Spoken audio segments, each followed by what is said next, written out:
I'm from the Same place as trap music, this that first react music. They can't hold me back, I'm feeling good cause I'm black music. Can't nobody touch.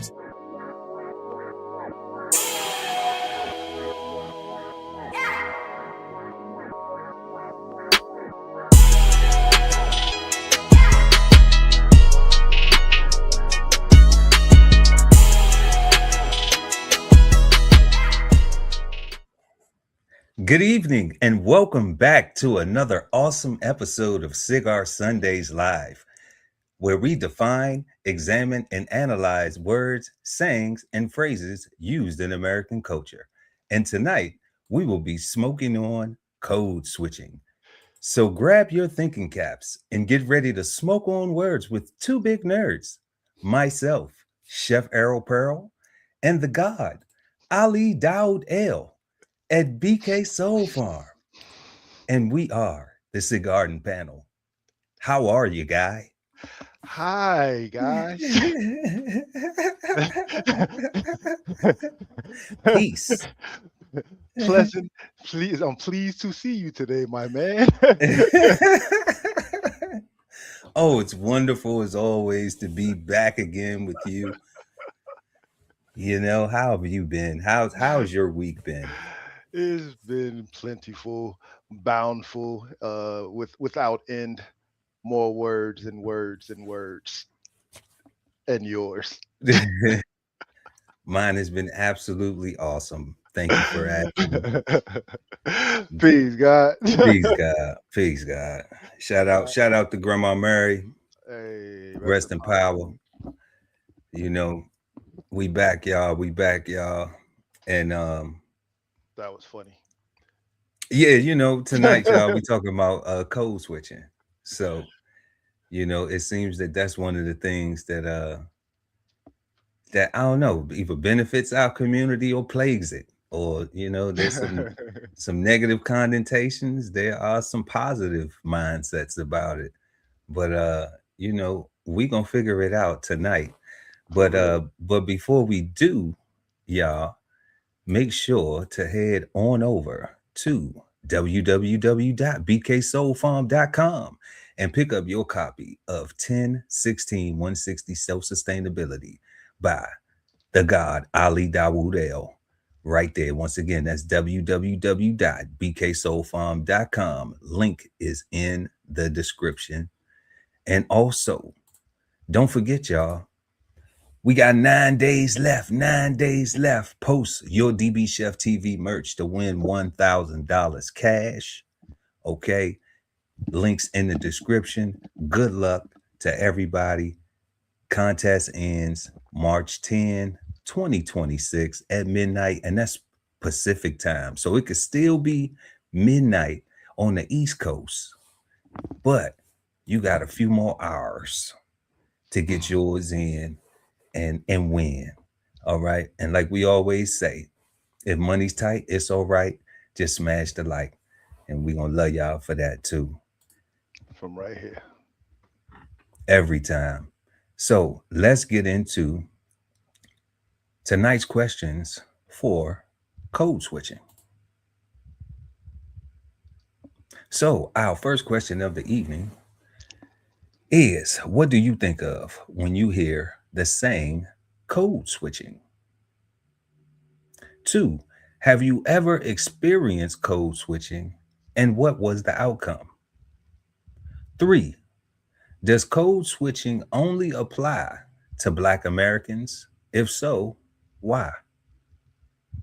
4, should code switching be encouraged or avoided, and why?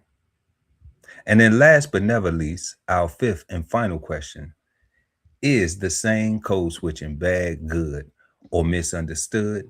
And you're going to have to stick around for that, y'all. You're going to have to stick around to the end to find out what the Cigarden Panel thinks.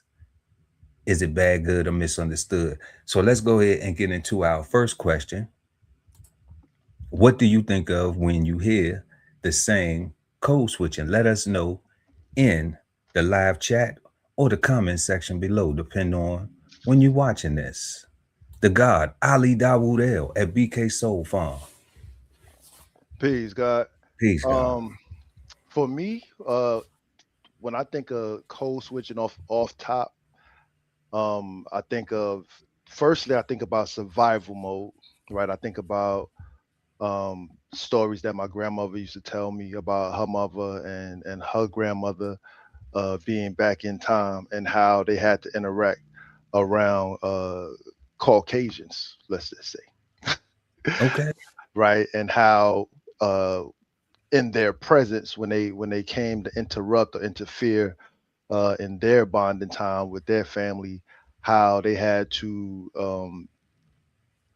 change the tone of their voice and humble their posture in order to appease the individual that had the power and authority to interfere with them, right? And when that person departed their presence, my grandmother or my great grandmother may have uh, cussed towards that person under a low breath to either my grandmother or a great grandmother, depending on how it was, right? Just telling stories. Um, so to me, I think that's like the start of it. That's why I say survival mode, because I feel like they weren't necessarily not being themselves. They were trying to stay alive and keep from getting licks, and I'm not mad at that at all. Um, I also think about kind of what we was doing at the intro, right? White speak. I think that's what. Was that white speak? That wasn't white speak. How dare you? How dare you? That wasn't white speak. That was my most proper of proper See. articulation and etiquette. I think That was and appropriate speak. I think any form of proper articulation or uh, pronunciation or using the correct accents or whatever may be deemed as white speak, or you trying to be better than somebody to a person in lack, right? A person that is afraid of the dark and haven't realized that the power is with them to be great, and they just make the choice every day to continue to be a bum, and they need to do better, right? Um, I also, and lastly, I think I also think about wearing a mask, right? Where you go to work and you kind of like that Jim Carrey thing right now, What's right? popping with Jim Curry? Everybody's saying that he clones. Right? Everybody's saying it's not him.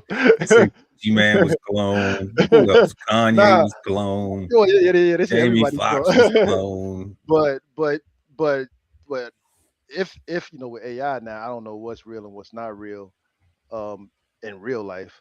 But I did see what looked like an interview where Jim Carrey himself, what looked like to be himself, made a statement that his character, even Jim Carrey, is a character that he um, gives out to the people and he portrays, right? So he never really we never actually get to see or meet the real person. Like he keeps that separate kind of thing, right?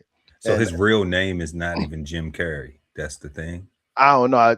I guess what he said was he presents himself as the fun loving, carefree kind of guy, so that the people watching them could also be carefree and fun loving, Okay. right? So he's So trying even to, when they approach him in public, yeah, like okay. so even though he may not be like that in real life, for real, Hmm. that is his outward facing appearance. Trying to use his fame to inspire people to be better, kind of thing, is what I got from it. But that's what I mean by a That's not mask, right? bad. That's Like not bad. like you're not necessarily showing your face, but you showing people the face that you want or need them to see. Yeah. for your sustainability or maintainability or whatever, right? For whatever purpose it is. Yeah. Yeah, so that's what I think, God. I think survival mode, white speak, and wearing a mask. Survival mode, white speak. Survival mode. Is white speak anything like, shout out to Drewski, Eddie Murphy, Martin Lawrence, and Marlon, the Marlon, the Wayne's brothers. Is Mm. white speak anything like white face? What do you mean by white face? What's white Like face? putting on a whole bunch of white makeup, and then we're brothers. We're Yeah. happy and we're singing and we're colored. Give me a high five. You know what I'm saying? Yeah, that's what I'm saying. Like anything like that. That's white face, white speak. Yeah, that right there. Like who was Martin's character? Who in the chat? Who was it? Tom from work? Tom. Oh, yeah. Hey Martin.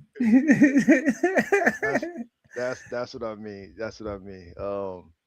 That kind of thing, right? So, um, and who knows? That might be a form of survival mode. I don't know. Like, and then wearing a mask. I think the survival mode and wearing the mask, I think those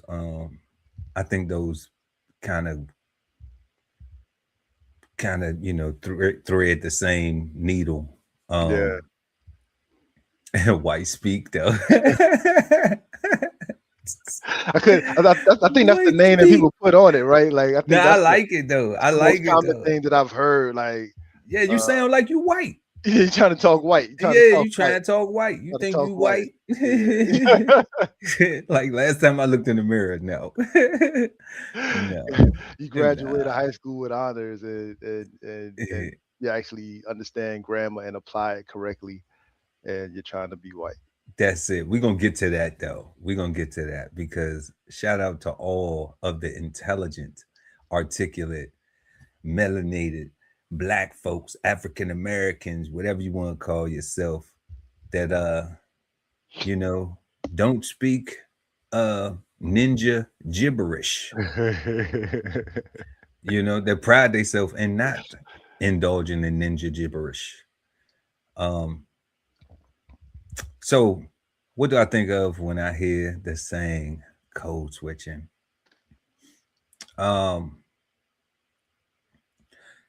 The first thing that comes to mind is the negative that you get from your own people. That's the first thing I get. The negative, like the things we were just making fun of, but are so serious in nature. When you purposefully make an attempt to communicate, to execute what we call what is it that we call effective communication, then the articulation of that specific communication needs to be done in a way so it can be received and it can be comprehended.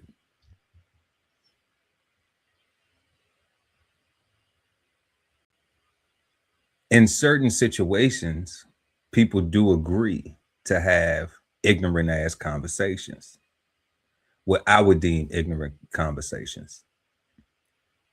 And that's because I've had them before. I can always, one thing people have to realize, like, first is that I'm never punching down. Like, I've been the worst version of a nigga that you can imagine. Okay. Of whatever a person would consider to be like, oh, here come this nigga. Okay. I've been that early. I got it out my system early. Okay. And that was because I made a choice, because that wasn't effective. That wasn't working on getting me to where I am today. The things that I needed to do, how I needed to conduct myself to be where in the position that I am today, enjoying the lifestyle and the things that I have worked hard to accomplish. So I could speak on it.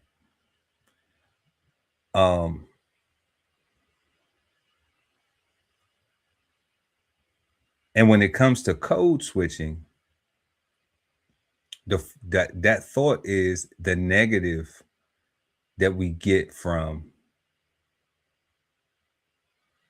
your peers, from other people who don't value effective communication. So when I think of code switching, I think of a lack of value for effective communication. A lack of value for effective communication. Yeah. Yeah, that's what I think. There's a lack of value for effective communication. Yeah.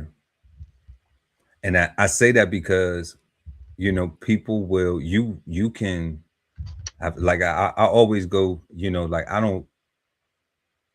I try not to do too much made up stuff. Yeah. You know, and I respect everybody's privacy, so I don't use nobody's names, you know, but people know if I'm talking about them, because if they interacted with me, then they know I ain't lying on them, you know. But I have had situations where you go in and maybe it seems harsh, but you dial it back a little bit and you communicate when a person may be like, what are you talking about? So then you try to explain and you're being effective. You aren't necessarily code switching. You're just trying to be effective and you're using real words. You aren't using slang. All right. Even if you may have started, you know, the conversation, lay it in. And then a person's like, well, what are you talking about? Okay, well, okay, so you're trying to understand how I got to that point. Okay, so here's what I'm explaining to you, you know, and then they take the route of the negative route, you know, like they don't value the effective communication. They rather have chaos,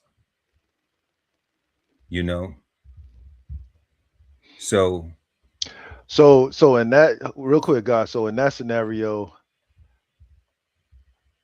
you you trying to talk up the nigga out of niggerdom, and, and the Negro is saying, "Hell no, I won't go." The Negro is saying, I don't So want that's to. I don't so. want to be civilized. Ah, I don't. that's an interesting take. Oh, I like that. Yeah, the I Negro is saying, I don't want to be civilized. I don't want to be. I don't want effective communication. I want to be a nigga. You know. a lack for effective communication.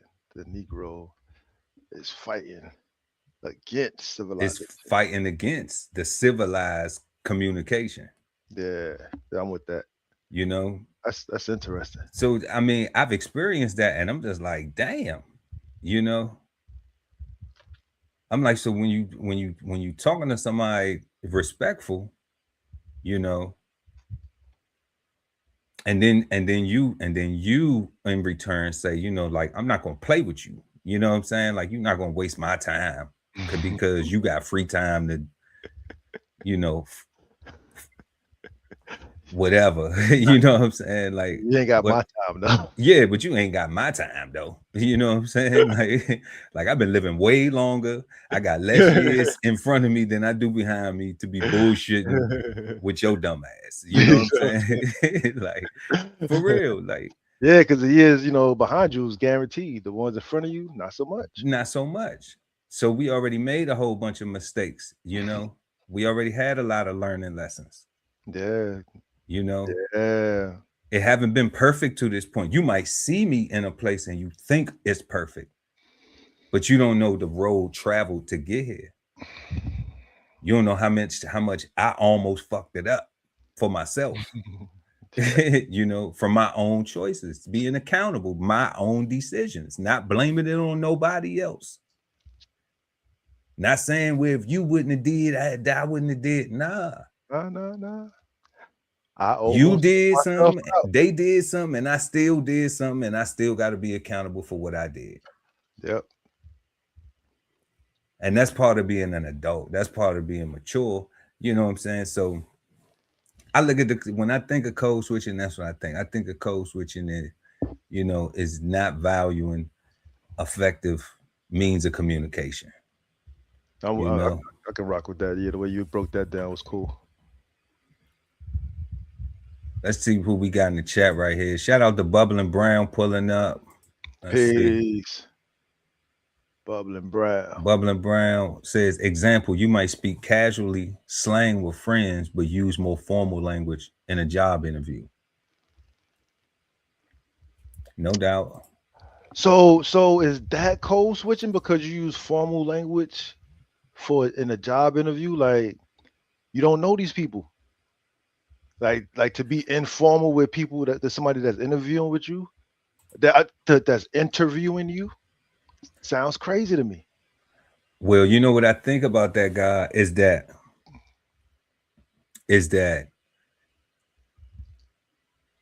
who the person in this situation values what the people think of them at that job. Hell yeah, they want the job. Because they want the job, So when you have see, like now you go around casually around friends or in, a non-professional setting. Yeah. Right. Now you can be, I don't give a fuck what you think about me. Right. Now you can now that's where now a person lacks respect for, themselves. Like, and that's, we're going to get into it, but that's why I think that not desiring to be able to communicate and not practicing communicating on the same level with everyone.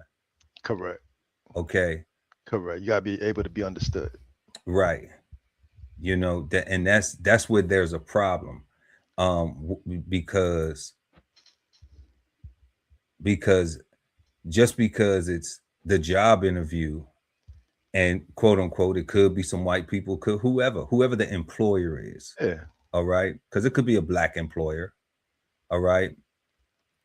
Then they still want to present themselves in a way that it's like, you don't know the real me. But at some point in time, the real you is going to bleed through.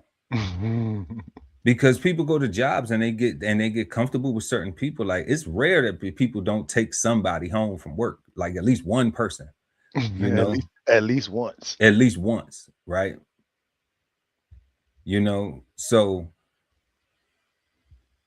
I don't, faking it to make it too. Code switching, faking it to make it. Yeah, that's right. Faking it to make it too. That's another thing I think of. Faking it to make it. Yeah, faking it to make it. Faking it to make it. Yeah, lying to kick it. Lying to kick it. Lying to kick it. Peace, Jesus in the building. Jesus, what's going on, God? Big Cheese say, we gotta do it. Maneuver in professional settings. I've been doing it for years. Absolutely, I understand. Absolutely, I understand. But is that code switching? Like, I guess maybe it is. Even with my stuff with survival, white speaking, wearing a mask, I guess that would 100% be code switching. Damn. Oh no, we giving this a meaning now. We haven't, like we sound like we know what the job we talking about right now.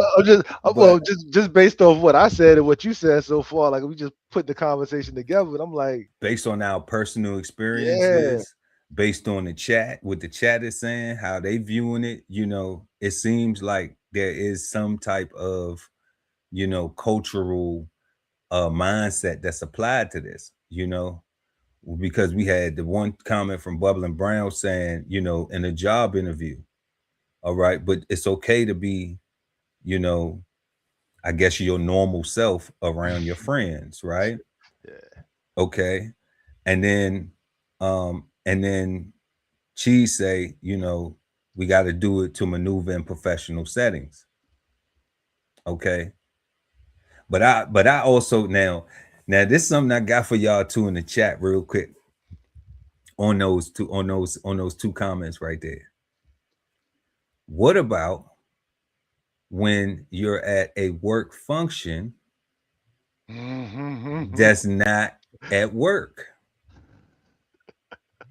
You still at work, God. You still at work. You still at work. So can nobody walk up to you and say, so what do you think about the new process that we got going on? And you can't be like, man, fuck that shit for real. I just really be dealing with that shit when we at work. Right now, we having drinks and food. Talk to me about that shit in the morning. I think you can if they say you can. Like if that's the expectations of that environment or that situation. But I think if you just start bad mouthing stuff because you had a couple too many drinks, you might be showing that you can't handle your liquor and you're a little irresponsible. But if it's intended for team building, to is for relaxed communications with the highest supervisors and stuff like that, then I think that would be appropriate and not there will be no get back or no there'll be no harm to the person is what I'm saying. If it's in that environment, if it's in that environment, and you know what, God, this is what happens. This is what happens. She said, can't be on hood talk. You know what's up? You know what I mean? You know what I'm saying? Right? But then this is what happens. Sometimes you get a supervisor or a senior person that breaks the ice because we're not at work. And they may say, because I've had this happen before in the military, where you go out drinking, you know, you in a little port call or something, or you off work or whatever. And, you know, they ask you, hey, you know, that group goes and hangs out, but you don't usually go with them. And then somebody says, man, come on, hang out with us, Pearl, you know? And I'm like, all right, man, cool. So then I get there, people drinking, and you're quiet. You're just observing because you never go anyway, because I never had a desire. Like, I don't want to hang with y'all outside of work. I see y'all all fucking day long, all night. None of y'all. You know what I'm saying? Like, like I want to go see my lady, you know, like 100%. like I ain't trying to see y'all. But then in that environment, you get somebody who does not possess the same ethnicity as you, maybe have some more rank, some more in positional power over you, and they say something like, man, fuck that bullshit, man. I ain't trying to hear that dumb shit. Right, Pearl? You know?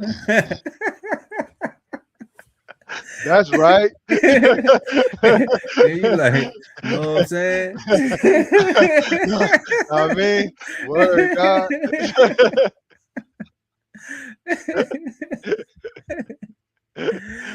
You know, and then you like, all right, okay.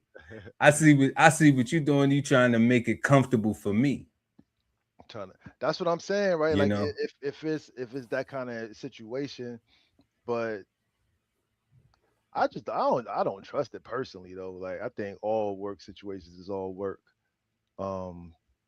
except for the few friends that I make. Yeah, like in this particular person I'm talking about, I got the picture of him, his wife, his kids on my refrigerator. You know, he getting the real. Yeah, like that's my man right there. Shout out to Big Sean, man. You get everything. Peace, Sean. Yeah, that's big bro, man. Hell But I understood that. Yeah. You know, I understood what he was doing because I was always in whiteface. You know, and he drive a Range Rover, you know what I'm saying? His music he be bumping the hip-hop music all the time. You know, he be swagged out, drippy and all that. You know, I was on active duty, young, doing my thing. And he like, but when he come in here, he's Yes, Chief, absolutely. You know, I think that we can get that done, certainly, you know, and he like, I know you a nigga for real. You know what I'm saying? Like that's what I'm thinking of. I'm like, you know, so we had that conversation. Like once we got cool, you know what I'm Yeah. saying? You know, once we got cool, then I really had a real conversation with him because I was like, he not faking, you know, like he really he values Correct. It's not a setup. yeah, he values what I contribute to the unit. Facts. You know, so because he values what I contribute to the unit, he doesn't want to. He wants to know me more he wants me to open up so he can know me more personally. You know, he don't want me to feel so. You know, Yeah. so like I can't trust him because he could tell like I don't trust none of y'all motherfuckers around here. I'm scarred. You know, I'm traumatized. I done been through some shit before I got to this unit. And I'd be damned if I'm gonna take this shit from y'all. You know, so you know, let's check out these comments real quick. That's still a type of work environment. The CEO could be at the other end of the bar. That's true. That's what I'm saying. That's tricky, right? That's true. That's true. But what if it's the CEO? What if the CEO walk up to you like, "What's up, dog?" Hey, sir, how you doing? Like, I don't know, man. Like, do you be like, do you go, man? I ain't shit, just chilling up in here, man. Thanks for the free drinks. This is nice. You got all this on your tab, you know. Maybe they want that. but is that so? So maybe they want that. Is that now an acceptable tone to take moving forward everywhere in your work experience with this person? Or is that just for this environment that we're in, off base or off work, on off site?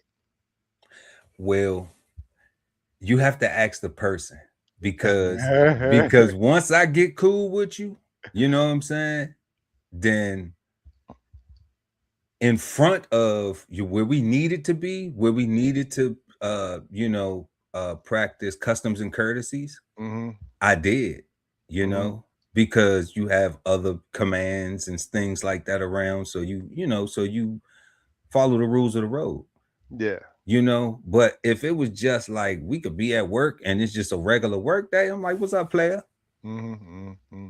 You know, and that could be that could be during that time I was like an E4.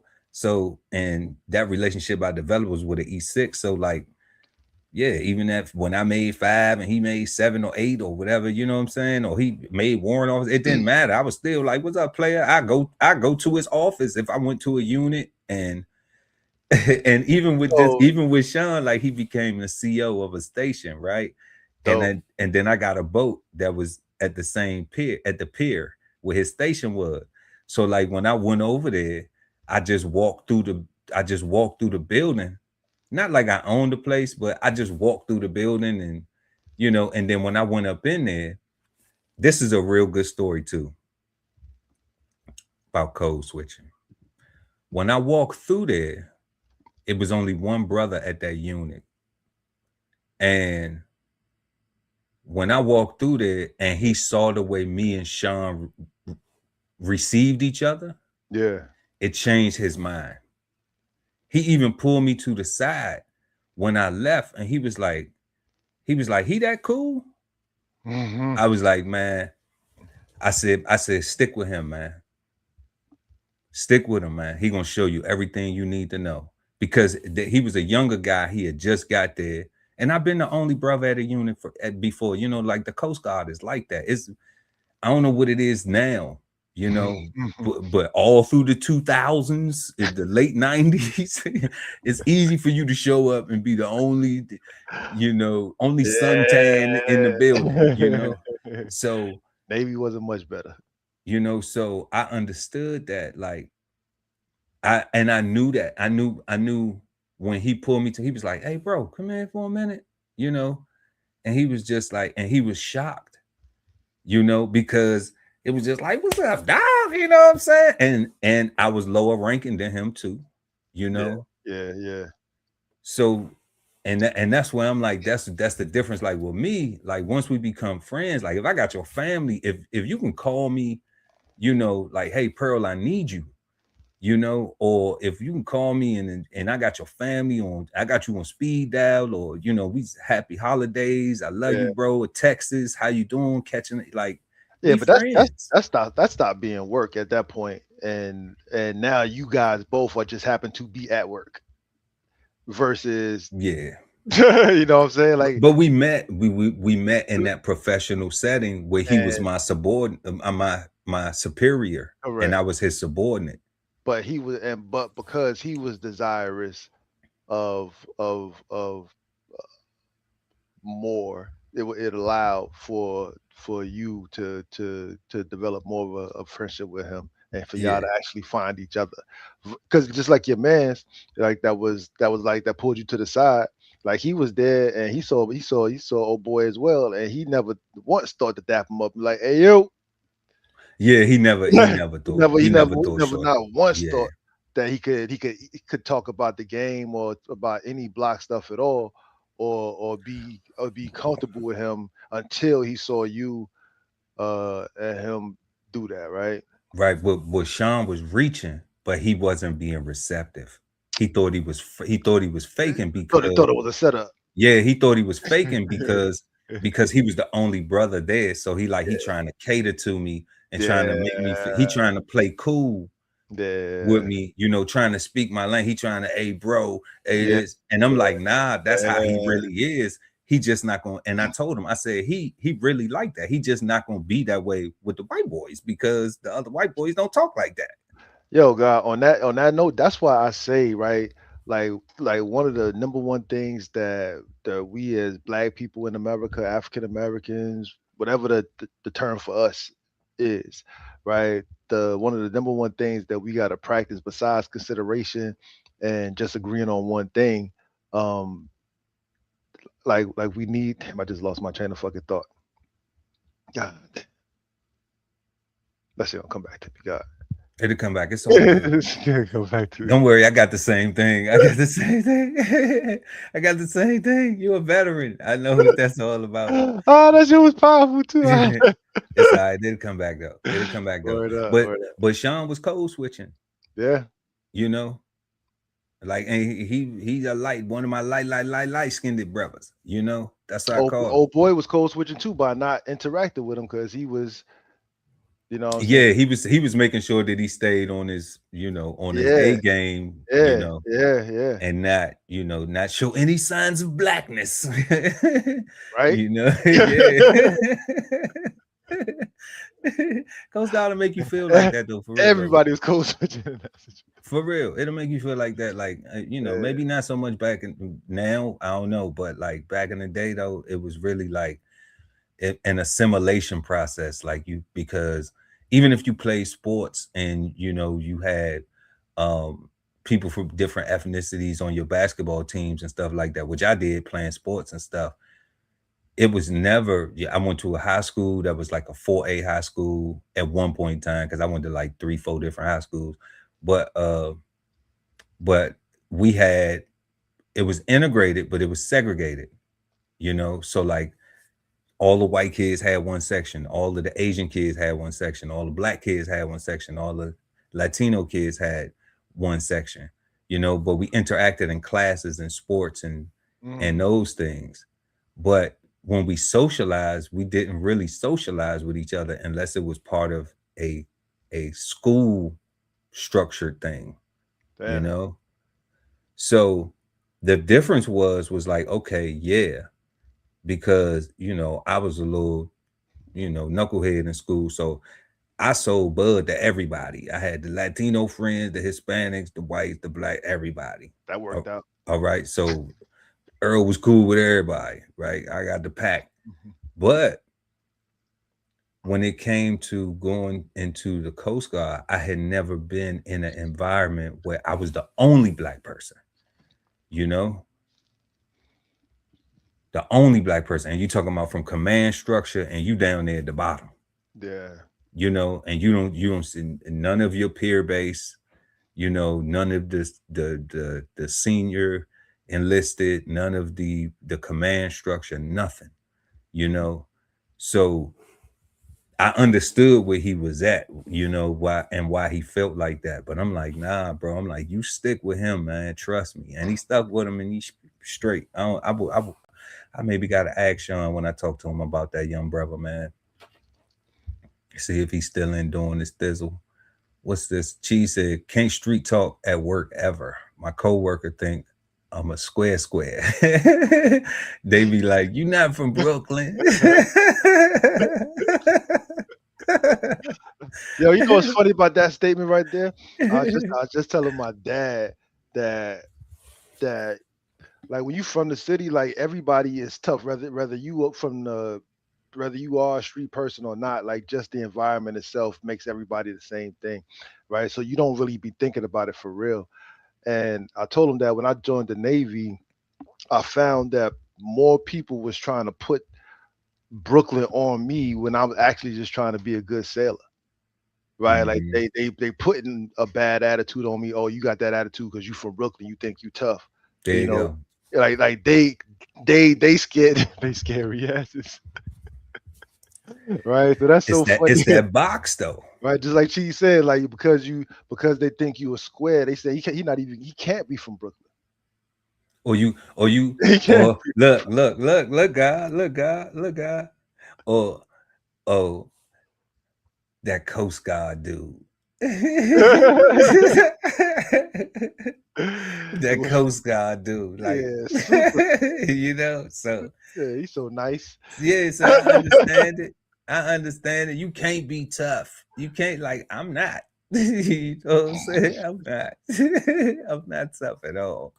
You know, with age, you realize us and them interactions. Us and them interactions. Yeah, Definitely. But and that kind of sound like the same as what my grandmother was telling me about with her moms and her grandmother, right? Like the difference between how you interact with us and how you interact with them. Like it's all yeah, people do that though. You know, that's one of the things that I've always been against is like, um, you know, you heard me say that, God, like I don't put people in the box. Like I don't that's part of my not giving a shit about where you from. yeah, You know, like I don't care where you from. It's where you at, you know, where you at and where you going. Because if you were where you're from, would you be where you're at now? oh, no, I wouldn't know You know, nobody. would you be in the same position, beneficial, successful? You know, um, are you in a if you from the hood, if you struggle, if you from the ghetto, the projects, the trailer park, any of that shit, anywhere where you know what I'm saying, where you was struggling, where people was getting robbed outside, it was crime, it was a lot of police, this, a lot of that, and you live somewhere where ICE ain't in your community, your kids can go outside and play. You ain't got no registered SCX offenders living next door to you across the street, right? Because you got to Then check that. right? Um, then what is then why you want to be a nigga so bad? Why you holding on to being a nigga so bad? When you're not living in the conditions where people supposed to be real niggas, whatever the fuck that is, you know? So it's like, you know, like to me, it's like, is that a code switch? You know, is that or what is that? Is that denying switching codes?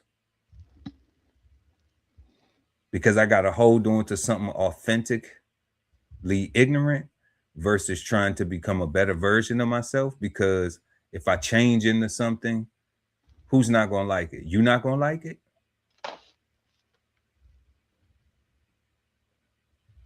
So, you know, it's just one of them things that that piqued my interest a little bit. So we were answering our first question, y'all. What do you think of when you hear the saying code switching? Let us know. what you think in the chat or the comment section below. And before we get to our second question, we're going to go ahead and pull up the definition. Yo, there's a definition. There is a definition for code switching. And we are taking this definition from the Merriam-Webster Dictionary. So, code switching is a noun. It is a person, place, or thing. That's what nouns are. And it is defined as the switching from the linguistic system of one language or dialect to that of another. Code switching. The switching from one linguistic system of one language or dialect to that of another. So when we go to the thesaurus, we get nothing. I'm sitting there. Like what? like is speaking Spanish code switching? Speaking Spanish could be code switching, right? Learning another language could be code switching. And this is you know, one of the things we need to focus on right here. Like that's a spot on question. Is learning another language code switching? Okay, well, all those things we just described, all those things in the comments are just like trying to speak the language. So is that job language? You know how they say I got interview voice, white speak, right? White face. Right, yeah, right. All that's there. You know, wearing a mask. Yeah.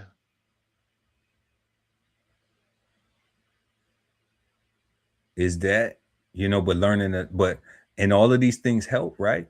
Because if you learn Spanish, you know, then you can go to places and habla español. Yo, they don't even give you for what, like a why you are doing this. Like they just saying just the fact that you're doing it. Nope. It's code switching, like not for the benefit to get more money, Right. to get more resources, or to get across the street, or to find Survive. directions. Survive. They're like nothing. Like they like it's nothing.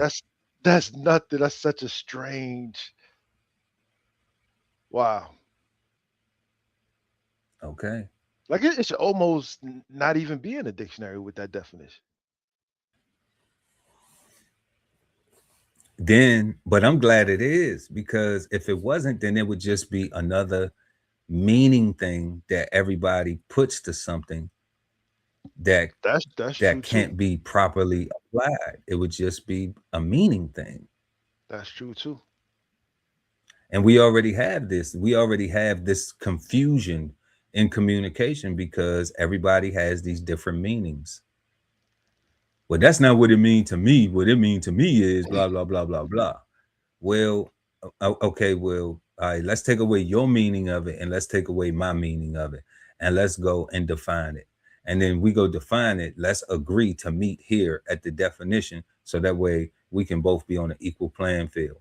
Now, the only way that the communication is going to become more confusing is if we are now trying to argue each other's interpretation.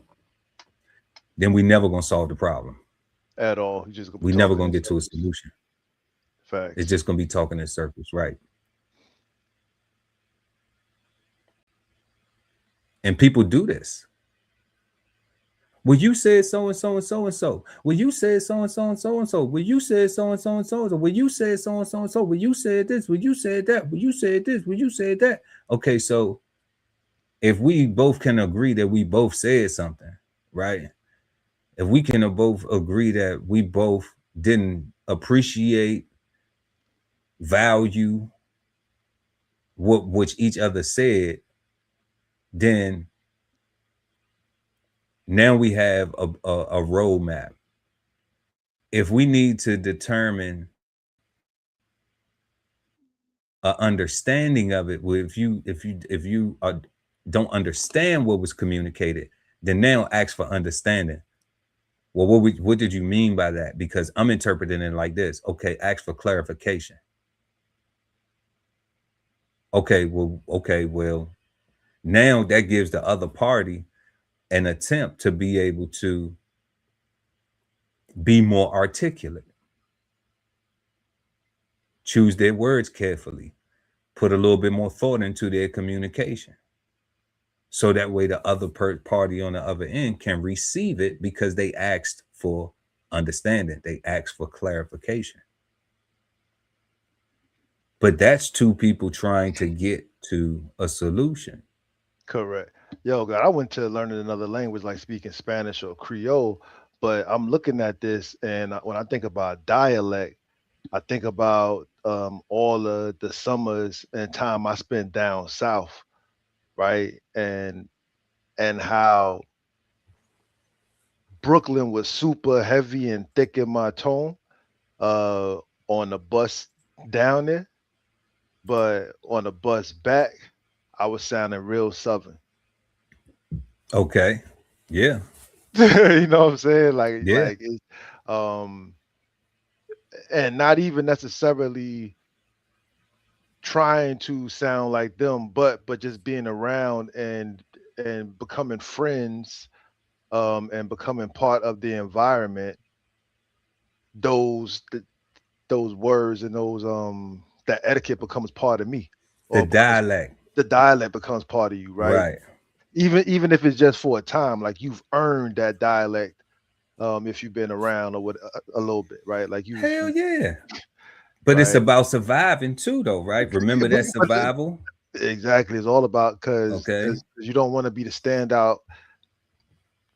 Well, you're gonna be the standout Yeah, but because somebody gonna give you a nickname, not for a negative reason. No, you don't want to be a standout. but you're You gonna don't, get the nickname anyway. that's true. You're gonna get the nickname anyway. If it's just like I Still get moved to, Brooklyn, still yeah, get black. I moved to Atlanta at Yeah, 15 years old. yeah. So it don't matter what, it don't matter what I had going on. You know, they was calling me New York. I'm like, I ain't even from New York, bro. That's funny. You know what I'm saying? Like, see, a New York person to laugh at that shit. Like, Pearl ain't never sound like he was from New York. You see what I'm saying? But they'd be like, hey, New York. And I That just that went is with it. funny. That is funny because they associate a certain demeanor to an area, right? And that's not necessarily real reality, right? Because you associate a look to hip hop and hip hop coming from coming from New York, assume everything that look like that is that, I and just nah, went with it. I just went with it. You know, but you have to learn the language though. you do. You have to learn the dialect, you know, in order for you to understand what's being said around you in order to survive. Because slang ain't like slang was different back in the day than the way it is now. See, all the rappers use the same slang, unless they coming from like certain places, like maybe Detroit, Hmm. maybe the Bay. They kind of got their own little flavor on things. New Orleans, they got a little flavor on things too. But unless if you listen to rap music from all these places, like you'll be up on it, and they use a lot of the same stuff. Um, just like bruh was not something that everybody say. Now everybody, nah, bro, nah, bro, nah, bro. That was Yeah, always New Orleans. yeah. They was always bruh. Like so now everybody's saying, bro, hey, bro, hey, bro, hey, bro. You know, so learning the language, like where you at, like you gotta, I like even so because I live all up and down the East Coast, right? So shawty, you got New York shorty, Facts. Jersey shorty, Hmm. right? You get to DC shawty, Mm-hmm. Little saying it's sang a little bit, shouty, Mm-hmm. right? You get to Atlanta, shout, Mm-hmm. you know. So you picking up all them things. You like, wow, you know. And then in between, everybody got kind of like their own version, you know. So and then you go down to like South Florida, and then it's like a little bit, you know what I'm That's what I was saying? about to say. You know, like it's a whole different, Yeah. That's what I was you know, it's a whole different lingo. Then you gotta, you know.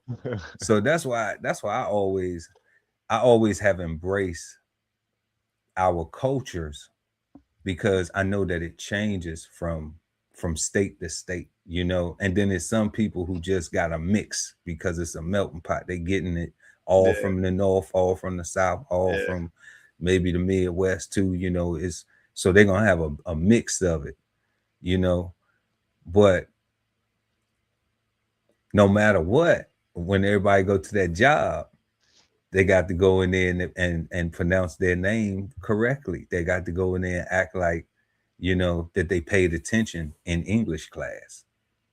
Otherwise, like your boss is gonna be calling your name crazy, and you're gonna be answering to that dumb shit because you want to talk like you have marbles in your mouth. Right? Yeah, they not gonna have you. Like, this joker can't even talk. I mean, in certain jobs, you know, lower paying retail positions, you know, I'm sure to be plenty available. But and we need people in those, you know, that don't need to really talk a whole lot anyway. But If you're in communications, yeah, if you're trying to get some paper though, you're gonna have to, you know, use a bit more of your ability to be able to communicate. So we got Cheese that said switching is just used to hide your level of education and the environment you came out of. Switching is used to hide your level of education in the environment you came out of. That's interesting. What you think about that, guy?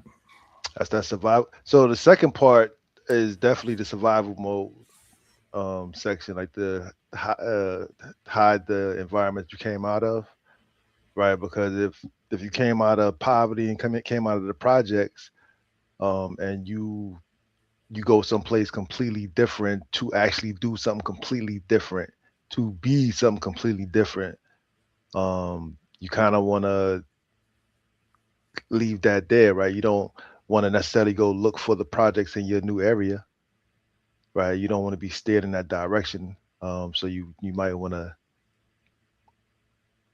you know, not necessarily hide that, but steer clear from the Negroes. Stand clear of the Negroes. Closing doors. Closing doors. All aboard. uh, like the switching up the level of education, I'm not sure about. I understand what that is. We'll come back to it. We'll come back Yeah, to it real quick. We are prejudiced by our name, then appearance, lastly, how we talk. They created Ebonics to understand our hood lingo. Yeah, they definitely put the name on it. They definitely titled it. I don't know who titled it. We know. Rest in peace to Jesse Jackson too. He passed not too rest in long peace, ago. Jesse Jackson. He did create the name African American. For people who don't know that, that's a little history fact about Jesse Jackson. Um, and that's why everybody's running around calling themselves African Americans today. So if nobody thanked Jesse Jackson for you know, the new name change for the whole race of people in America, black people in America, there you go. But we are That prejudiced by our that's own name. significant though. That real quick, I'm sorry. That name thing that the ancestor Jesse Jackson did was significant because before that we was literally boy, Negro, colored, right? Like we went through a whole bunch of different slew of whatever, however somebody wanted to refer to us, and almost by law, common law, most likely, we had to respond and react to it. right? Yeah, it was check the box. Check. If you wanted employment, then you were checking Negro or colored. Yeah, you were checking it. Yeah. No matter how you felt about it or how you Yeah. felt inside, right? I am somebody, Negro, black, right? So yeah, Absolutely. so it was significant. Absolutely. 100%. Yep. So, we gotta always pay homage to the elders. But let's go ahead and jump into our second question of the evening. Have you ever experienced code switching, and what was the outcome? Yeah. I'm still alive was the outcome. I'm Um, still I, alive. I didn't go to prison. I didn't get shot. Didn't get tased. When I get pulled over by the police, my interactions with law enforcement, I strive for them to be as quick as possible. Right. So if it's nighttime, my lights are on, windows roll down, um, and I'm prepared for this interaction to get my ticket or to get the hell on. Right. Like I don't take the time to stand on my square and argue with the police about how he or she is wasting my time or wasting their time when they literally at work. When they at work, right? This is all their time. That's all. That's what they out there to do, right? They literally out here to do this right here, right? So how can I, right? Because I'm pissed off, but I don't want to let them know I'm pissed off, and now we got to have this conversation. Oh, what's wrong with you? You make a face. Can I have my ticket, please? Right? Am I free to go? Um, like, uh, like, like you gotta survival mode, right? You got to get safe. So that's my thing. Where I think about where I code switch at. Like when it comes to work, to be honest with you, I don't know, God. Like I'm torn, but so looking at the definition, maybe I have to accept it, right? Because the way that you phrased it and placed it into locations and sections where for the environment, like you have to have professional speech, right? You cannot answer your work phone like, yo, what up? This Ali, right? Like you can't do that, and especially if there's a script for how you're supposed to answer the phone. Hell yeah, you can't answer the duty phone. Yo, what's up? You can't answer the duty phone. Yo, what's up? Like, but at the same time, I don't even know why you would even want to do that in the first place. So I'm having a hard time accepting that professional speak as code switching from the survival mode aspect. I just look at it as like this is how these people want you to answer their phone, right? Yeah, this is the requirement. This is the requirement. Yeah. Um, I've never, I don't think, I've oftentimes not said what I wanted to say, right? But I've never um agreed happily with something I didn't agree with for the sake of survival at work. Um, I found a way to excuse myself. I don't want to do that shit. I get that. But yeah, definitely, God. That's my thing with the police. I don't argue. I don't fuss and fight. I want that interaction to be as quick and painless as possible. Um, and at work, I guess I don't say everything I want to say, right? And I guess that's a form of code switching, right? Because I don't for survival, right? Because I want to keep my job, right? I gotta. Is that tact? Is that using tact? Is Mm, tact part of code switching? is tact part of code switching? We gotta look up tact. I don't know. I'm not sure. Mm. Because when I think about tact, I think about like niceties and being nice. Um, that whole, like, you know how you say it's not what you said, but how you say it. Like to me, that sound like tact, and and that sounds like it's questionable, right? Because your ears just might be soft and corny, right? Like your ears just might be Mrs. Butterworth soft, right? Like it's just like you just might be sensitive, and the fact that I'm just not agreeing with you might sound harmful and hurtful to you. because I just because I just won't let you do whatever you want to do to me. To me, right? To Right, to me, me, right? Like I I don't ain't care even what you doing do the to you. same shit to you. You know what I'm saying? Like do that shit to yourself, but don't do that shit to me. Not Right. to me, But it God. says, tact, a keen sense of what to do or say in order to maintain good relations with others or avoid offense. And Yes, some that's people, right. Yeah. yeah, Yeah. yeah. So that's like when you say, Tact is I way I better than don't I nice. don't have a I don't have a kind, right? Because we know what nice is. Nice is, Yeah. Fake. nice, yeah, nice is fake, Yeah. but kindness, you Kindness know, is, yeah, kindness, yeah. right? And keen is saying, look, I want to maintain a good relationship. Are we in a bad place?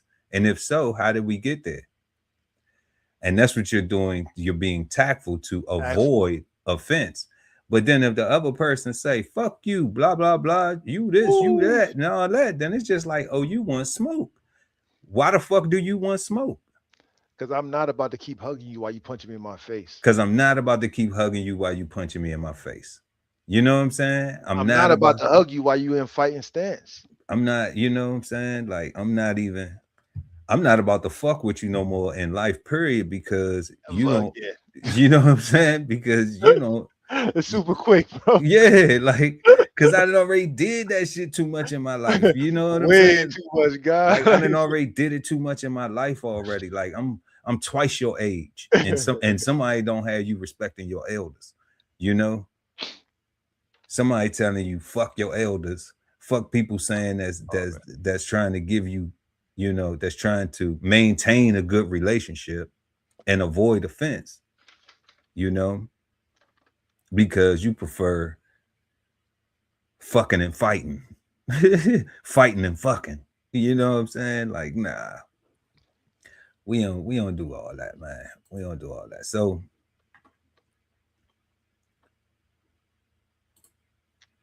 have I ever experienced code switching, and what was the outcome? Absolutely. Um, Shout out to the police story too, um, because I'm a big fan of making sure that you give respect first. And one of the key things, I think we had this conversation offline, um, is when you're dealing with law enforcement, you have to understand that one, they doing their job. That's what they out there to do. All right. So they could be picking on you. So the fuck what? All right. They could be racially profiling, all that. They got 8 to 12 hours to do that. But what we need to realize is that from what we have seen, the history, the culture in America, is if you get shot and killed by a police officer, you're dead. Forget about the family and everybody else where they was wrong, and if they get prosecuted or if you're dead. You're gone. So you over already. You're done. No more later on that day, no more later on that hour, no more later on that year, no more birthdays, bar mitzvahs, celebrations, parties, nothing. You done. So I always give respect first before anybody can say that I ever did some fucked up shit to them. Ask them what did they do to me, and was I respectful first? Okay. But when it comes to law enforcement, I'm giving respect. I'm code switching because I know this person is a human being. Something could be happening with their kids, something could be happening in their relationship. Who knows what the fuck they brought to work with them? Who knows? Who knows? But I do know one thing. If I fuck up, I could be dead. And then everything else is done for me. So to all them busters out there that ever tried to call the police on me, that's why that shit don't work. Cause I've been shot, I've been here. I made it through this shit. You know, I've been dealing with it. And that's why I even called the police and said they was fucked up. That's how much integrity I have when it comes to dealing with the police, where I will call the police and say, hey man, y'all lied. Y'all did some fucked up shit. And I was being forthcoming with y'all. You know, I ain't lie. When you asked me what was going on, I was being honest and telling the truth. So why you come over here with some bullshit? You got a bias. But I already understand you got a gun. So I can't take. So what do we say offline? That's what the courts is for. Hell yeah. You see? That's the appropriate place to argue. That's the appropriate. It ain't to argue with you out in the street. See, the Negro will argue with the police in the street and end up dead. Right or wrong from the police officer's action. But we got to understand that once it happens, you're dead. So you got to maintain self-control. And you got to understand this ain't the place to argue this shit. You got to be intelligent, smart, because you wear this skin. You know, so definitely, like I was saying, the situation with code switching, you know, just being in my military capacity, God, you know, just like that situation I was talking about with Sean, where I was at that unit and, you know, I had been at other units where, you know, it was a lot of racist shit going on that you can't, you know, that you have to just kind of keep your head down and just, you know, push through. So when I get to this new unit, you know, my work ethic is my work ethic. My work ethic ain't never been a problem. But people realize you're not being social, you know, and they want to know, like, why you not being social. It's because, you know, people be fucked up. And when you got trust issues, you don't know who the fuck you could trust, man. And you'd rather be play it safe. Like, I just don't got time because I'll fuck you up. You know what I'm saying? And so I can't really afford that. And I can't afford that. You know what I'm saying? Like, you may can afford to get fucked up, but I can't afford to fuck you up. Can't really afford that. So I have to do what I've been doing to sustain me here, you know, to sustain me in this body, in this space in life as a person, you know, is I have to maintain self-control and understand, like, okay, you gotta move different, you know. But that what came out of that was some very positive relationships, you know, long lasting. And I appreciate it. You know, I appreciate it for having the wisdom to know that I needed to do something different, that I need to conduct myself different in order to have a more positive result. You know, because some people, you know, just dummies. They do the same shit over and over again and expect to get a different result, like thinking somebody going, you know, or bullies. And I'll be like, and if you're not a Trump type bully, if you ain't ready to put somebody's name on the list and go kill, then stop the fucking perpetrate faking the fraud with your weak ass. You know what I'm saying? Because you ain't gonna do shit. Trump don't bluff. And Trump don't bluff. You bluffing. You big bluff. That's all. Big bluff. Ain't gonna do nothing. I ain't gonna do nothing but what see I call 50 Cent of what bully. You know what I'm saying? You try to do shit, and then soon as somebody pick on you, now you crying like Karen. Now you Karen. Now you carrying on. You know that weak ass shit. Fuck up out of here, man. So that was the outcome. And moving to our third question: does code switching only apply to Black Americans? If so, why? Does it only apply to Black Americans? No. Um, it applies to everybody, right? Especially with what we've been talking about. When we think about professional settings, politicians code switch all day, every day to us, right? Like they go from city to city, constituency to constituency, and they talk to those people the way that they think those people want to be talked to, right? I- it's would you say pandering is the same as code switching? Because that's No, no, I'm not gonna say pandering because because maybe that's because pandering's lying. so is pandering lying? Like that's not just Let's look at we on a show about words. That's what we do. Let's look up pandering. I think a synonym of pandering is lying or being false, perpetrating, faking and shit. To say, do, or provide what someone wants or demands, even though it's not good, proper, or reasonable. and that's what politicians do. You know, where they say a lot of stuff. That's what I'm saying, right? You know, that's not good. I mean, well, like if we still on Trump, he done said some stuff or did some stuff that people have said is not good, not proper, not reasonable, right? If we gonna take an example from somebody right now, just to to use, I mean, it's other people, And he but and he has a lot of people that agree with the things that he's saying and doing. That supports and promotes that stuff, right? Like they voted for him. so So he's not pandering to them. he's not.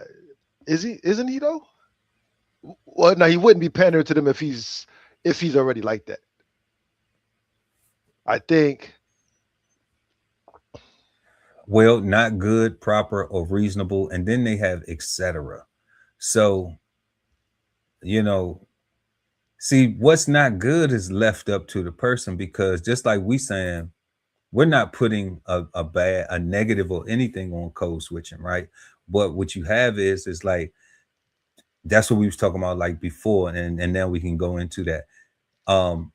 Typically I've seen in the African American culture, all right, you will have Black people that make fun of other Black people who are articulate, and they'll say, that you in white, what is it, white voice, White speak. white speak, Mm-hmm. or he talk like he white, or she talk like she white, and then they'll automatically put that to that person thinks they're better than that person, so it's like, so what is that? Is that your insecurity because you stuck on Negro, you know or because you don't want to advance beyond that, because you don't value effective communication, because you don't value trying to be something better than some shit you seen on TV trying to emulate, what people don't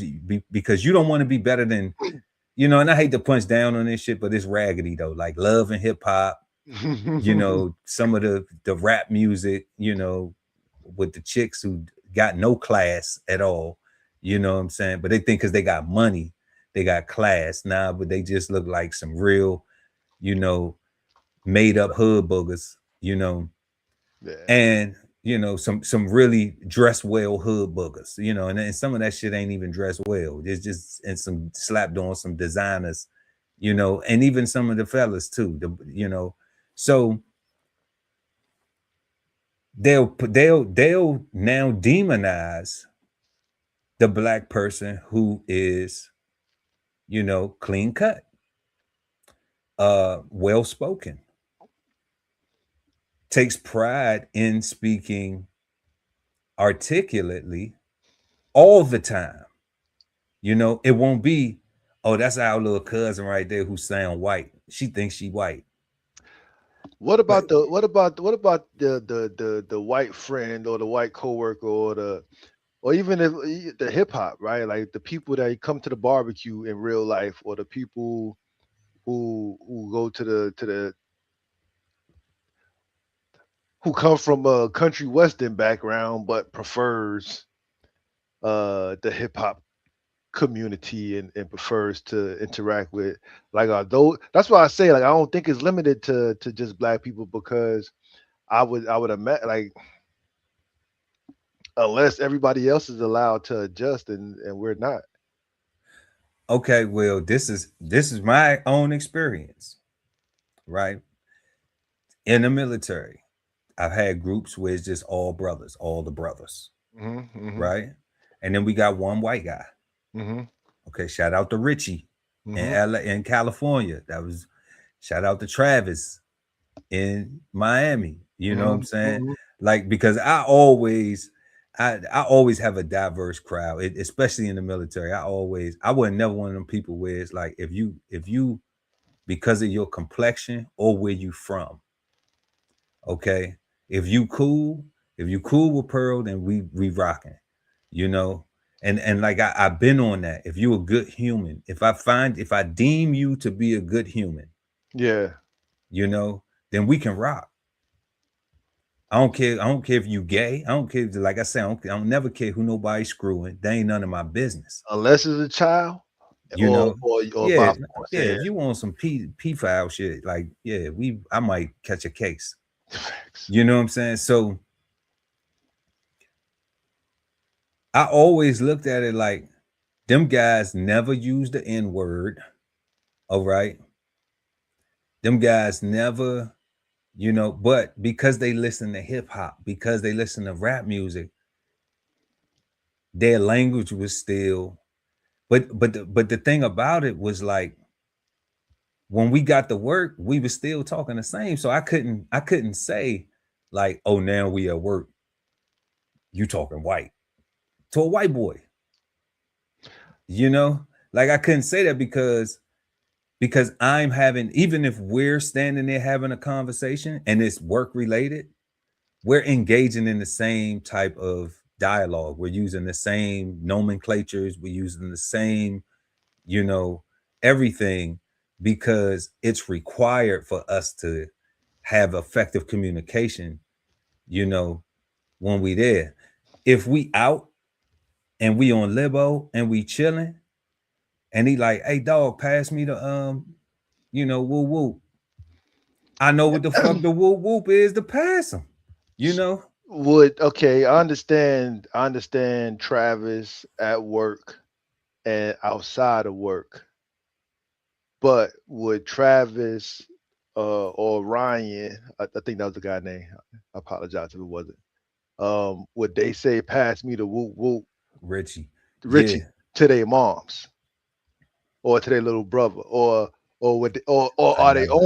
are they only saying yo yo yo pass me the whoop whoop because you understand what whoop whoop is? And that's what I mean by the code I switching, don't right? Because know.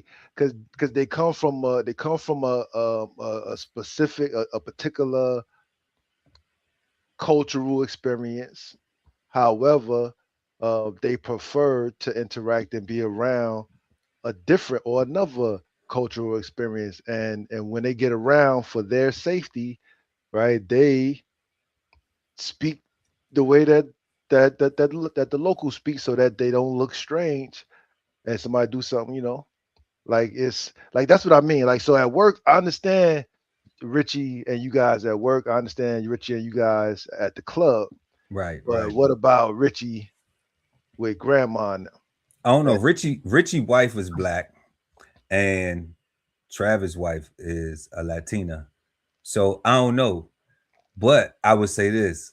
if I ever was around their family and I just smelt the hint of some funny shit, I'm gonna call them. I ain't gonna Right call them there.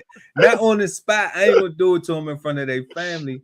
But you know what I'm saying? I'd be like, yeah, you got mighty white there, then Yeah, boy. right. You got mighty white there. You know, so and they gonna laugh at that shit, and but And that's what I mean by that's why I'm answering the question and saying no, it's not limited to just us because I don't know it to be true, but I feel it in my heart that that's true, right?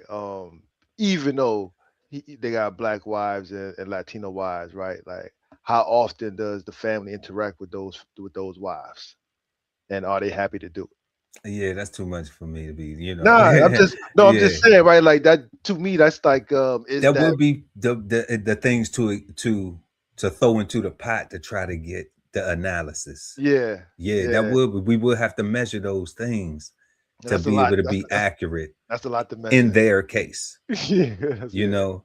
But yeah, but I do agree that I don't think that we are the only ones who code switch. yeah. You know, I I don't just think that we have the biggest problem with it because accepting it, right?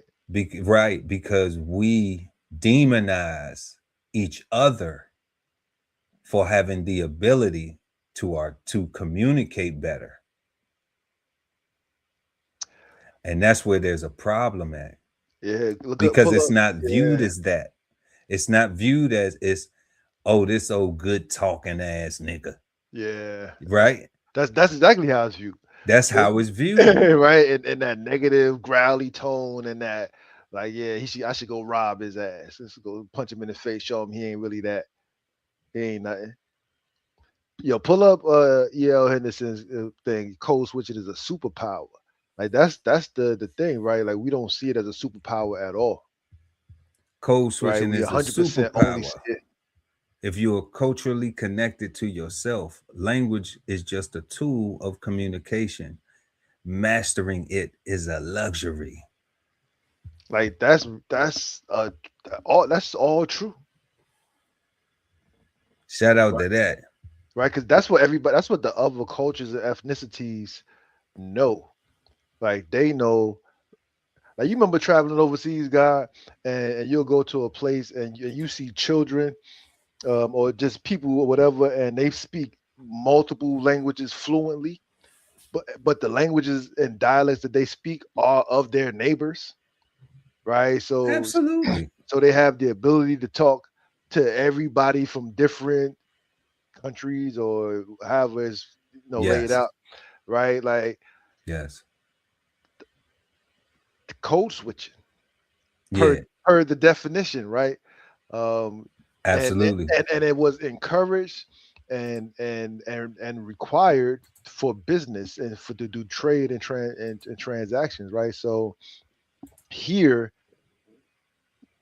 we don't have that. Like everybody's encouraged to speak English, and black people are taught that we only speak English because of slavery, and we are permanent victims because we were slaves, and therefore, uh, yo, good talking ass Negro, like who's that nigga on that there, um, looking like a free man and shit, like how come he get to be free, boss? What about me? Right. Why is he think he's so smart, or she thinks she's so smart because you're able to, because you won't deny yourself to what Yeah, EL say, you won't deny yourself the privilege of mastering the language yeah, and communication, you yeah. know, because you're saying I don't want to be stuck on niggerdom. Nah. I don't see that working. Matter of fact, I only see that working in some portion for rappers. So the rappers will talk all that, all that foolishness and all that niggotry. And then what they'll do is they will they will be like, okay, well, because I heard Lil Flip say this. Lil Flip said you gotta know how to code switch. So and then you know, then you'll hear him bust a freestyle. Shout out to the freestyle king, right? And it won't be anything proper. But then when you listen to what he's articulating, right now, I mean, the rhyme would be good. Yeah. But you know, but it won't be anything proper, right? It won't be anything that he would take into a boardroom to do a deal with a large company. Correct. You know, won't say none of those words. None of those words will be in his dialect. Correct. In dialogue. Correct. You know, and when he's exchanging, you know, the communication to be able to close that deal or secure that bag, whatever it is, you know. So it's value in that. But we don't value it as a whole. Here go Cheesemo said, I got teased for talking proper. And that's the thing that I was talking about. Yeah. You know, who's he teased? He had to be teased by his peers, by family members. You know, people close to you, or people that you are around within your community who don't possess it, who envy it, instead of, you know, it's that same thing where it's like people get jealous of what you got instead of asking you, how did you get that? Correct. They look and see it and then be jealous, you know. They don't even want it, they want yours. Right. They don't want to get it. They want yours. He said, my uncles. You ain't lying. He said, Ali uncles. I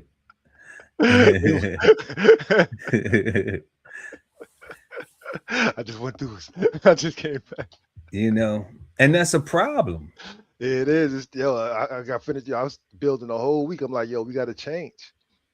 Right? Like, because we don't like the negative things and the negative traumatic things that we haven't healed from. So we gotta allow ourselves to be better. And if talking proper, giving each other assistance, like real deal, bro. I just got finished watching my cousins and them laugh at another one of my cousins having a tough time parking in the snow. Right? Like he was having a hard time parallel parking. And instead of giving directions, like in a pleasant, you know, let's get this man out of traffic, we gonna make fun of him, right? We're gonna like, you brand new to this, like, you know, it's so yeah, Cheese ain't lying, you know. Absolutely. So that moves us to our fourth question. Should code switching be encouraged or avoided, and why? Let us know in the chat, y'all, or in the comments below, depending on when you're watching the show. Based off the definition and definitely the spin that EL put on it, encouraged. And even what I said about the when you see the young child that's able to speak 5 different languages, that's able to communicate to 5 different other people, that's able to do business with 5 different completely different people all together, right? Like that's something that's powerful. That's powerful, right? Right, because I ain't never not once seen somebody see that and say, show off. I've only ever seen somebody see that demonstration and be enamored and in awe of their ability to do that, not realizing that they doing this for survival because of their surroundings, right? Like they need to be able to speak 5 different languages, right? So we see it as something to talk about and to be in awe of, but that's so lame. Like it's like we need to see the necessity and the effectiveness of that skill set and get on board. Right. Like I think it should definitely be encouraged, and that's why. So we can make more money, build our resources up. I agree with that. Make more money, build our resources. You know, America's education system does not promote learning another language, like making it necessary. Nope. So they require us, you know, at least when I was coming up through grade school, They require us to take these history classes, and they require us to take these English classes and these math classes. But foreign language is optional after like a year or two.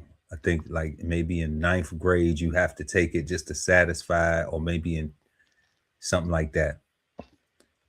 But at least that was the curriculum when I was coming through. We only needed like 1 year to satisfy. I think I took it in 9th and 10th, but I think I took it in 10th grade because I failed it in 9th because I was skipping. But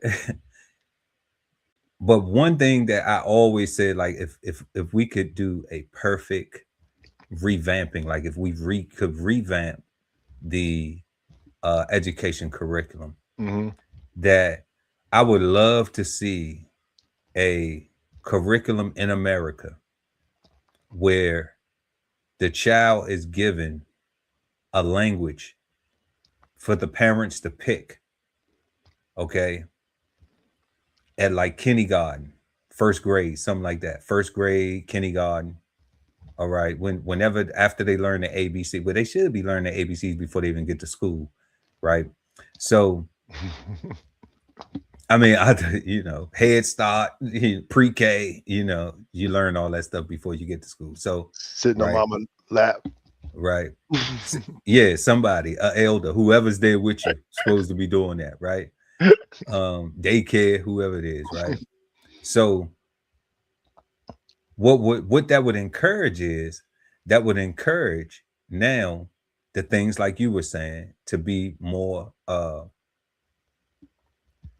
vast and have the ability to participate in more business, to communicate on more levels, all right, to be more sociable, all right.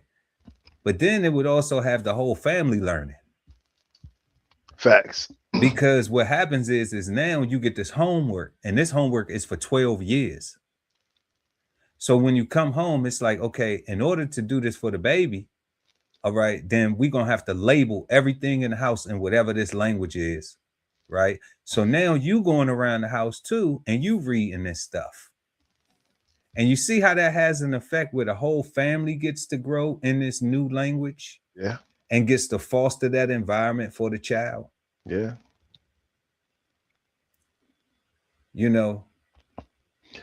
I agree 100%, God, and to use the argument with the young child overseas, right? Like to your point, like those people speak languages because they are encouraged to do business with other people. Here in this country, the idea is we got 50 states.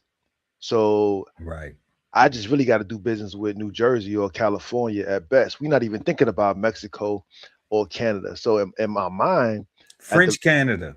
That's what I'm saying. At my mind, at the very least, we should be speaking English, Mexican Spanish or whatever, and French, Canadian French or whatever, right? Yeah. Like at the very least, just because we are connected to those different groups, and we may need to go north or south, so we should be able to communicate with our neighbors, right? And being limited to one language puts you at a disadvantage, definitely when it comes to commerce. 100%. Because you need an interpreter. That might not be on your side. That may not be, that you have to develop trust in. Yeah. And then what do you gauge from that? So we're gonna check out some of these tweets real quick. I mean, some of these comments real quick. We got E.L. Shout out to E.L. Henderson, man. 7147 in the building. We need to teach. Yes, we do. The strangest part about the code is that we created the most complex code that they are still decoding to this day. Definitely encouraged to the utmost, for sure. Yeah. Gotta be encouraged. For sure. So, but definitely on the question, it definitely should be encouraged because you have to code switch. Like it's not even, it's that negative way that we've said that even in the chat, like Cheese was talking about, being teased. That's one. This disgust that people who strive to only communicate on a, an ignorant level. Like that. We making up words. An ignorant level. Let me know if y'all like that right there. Should we add that to the Ebonics dictionary right there? That shit right over. An ignorant level. People only want to communicate on an ignorant level. And they get mad. They get mad at other people who possess the ability to communicate with some of those things that we were discussing, as far as like, oh, he talk white, she talk white. They think they using big word. Oh, you using big words. Like, I don't know these big words. Or he's so articulate. Or you talk, he, talking ass, know how to talk ass. It's like, sorry, I didn't get stuck on dumb jock for you. His vowels and consonants in order. Yeah, like what I was supposed to be stuck on dumb jock for you. Nah, man. Word. You feel me? Or I'm just supposed to be stuck on ignorant. Like, nah, like I don't desire. I have those people that I have those conversations with. New people, we're not having them type of conversations. If you're a new person and I just met you, or what I'm saying, like, we're not going to be talking like that. So if you're not going to be able to have white speak with me, then I already got my ignorance. And what I'm saying, I'm cool with that. I need white speak. I need black people in white face. My new friend base got to be black people in white face. Like, for real. Like, I the only thing, Harry Belafonte said that, we quick to call each other sellouts, but if you in business, the number one thing that you want to be is sold out. Yep. Because that means when people come to your store or your place of business, all of your merchandise has been sold, and now they are on a waiting list to spend more money with you. So you got to understand what sold out is, instead of always trying to apply it to things to make yourself feel bigger or better when you just stuck in ignorance. So should code switching be encouraged or avoided, and why? Yes, it should be encouraged. And we just explained to y'all why. Let us know in the comment section what y'all think down below or in the live chat. And yeah, at this point of the show, we're going to go ahead and jump into our flavor bombs for March 1st, 2026. Pisces, stand up. Yeah, it is. It's Pisces season. It's also it is Pisces season right now. It's Pisces season right now. Act like y'all know better. The best month. The best month. Next to Black History. That's why it's next to Black History Month. See, all the rest of y'all just get birthdays. You know what I'm saying? Well, we get to go from Black History Month right into Pisces season to the spring solstice. You know what I'm saying? Come on, son. Like, come on, God. Well, we love some of y'all too, though. We love y'all too, though. Yeah. We love y'all too, though. But it is also Women's History Month. So we definitely shout out to Bubble and Brown. Bubble and Brown are Pisces too. Okay, shout out to Bubble and Brown, Pisces in the building. It's your birthday. What's your number one zodiac sign? Only if you're a Pisces, though. Only if you're a Pisces, though, right? All the ugly people in the crowd be quiet. You know. So we got the Flavor Bombs presented to you by DBCHEFTV. All right, y'all. So we're gonna take y'all first to a fertility clinic in Florida. Did what? Did what? What did they do? Oh man, y'all gonna love this one. Wow. Okay, then we got some Navy sailors arrested with gang ties. They in uniform talking about gang, gang, gang. We got to do better. Then we got police seize $150 million in a gold scam. And then, as y'all know, we are now in a conflict with Iran because I don't think that Congress approved of a war based on how wars are supposed to be congressionally delegated. But so far, the last time before we did the show, we heard that 3 U.S. service members had passed away and become casualties in this conflict with Iran. And we're going to go check that out. We want to send some love and prayers to the family and also to all of the service members that are currently out there right now. We love y'all. Be safe. Please make it home. Please make it home. We love y'all. We don't, we know how it go. When you sign up for it, it come with the turf. You signed up for it, but rest in power to the fallen, for real, for real. Absolutely. So we're going to go ahead and jump into these flavor bombs. All new tonight, a fertility mix-up has now become a huge legal battle. Whoa. Whoa. Just wanted to go ahead and drop that right there for a minute before we get too deep into it. Hell nah. Before we deep into it, do you think they'll teach their baby the code switch? Do you think they'll have a problem with that baby code switching? They ain't put that baby up for adoption? They kept that baby? What? Oh, man. Yo, son. He said they put it up for adoption. You bad. You terrible, girl. You said that.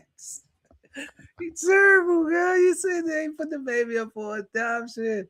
She gave birth to that baby. Ooh, that's She crazy. carried that baby. That's her baby. She carried that baby. Look at his face. Look at his face. That's her baby for real. Man. Oh, man. So is that supposed to be his? Oh, you play the play, guys. So many questions. So many questions. This shit is real life, y'all. Why it's a war going on, this type of shit really happening out here. This shit crazy. Battle, and it may get even bigger. This couple goes from Central Florida. This all goes back to a couple from Central Florida who gave birth to a child that was not theirs after a mix-up at a fertility clinic.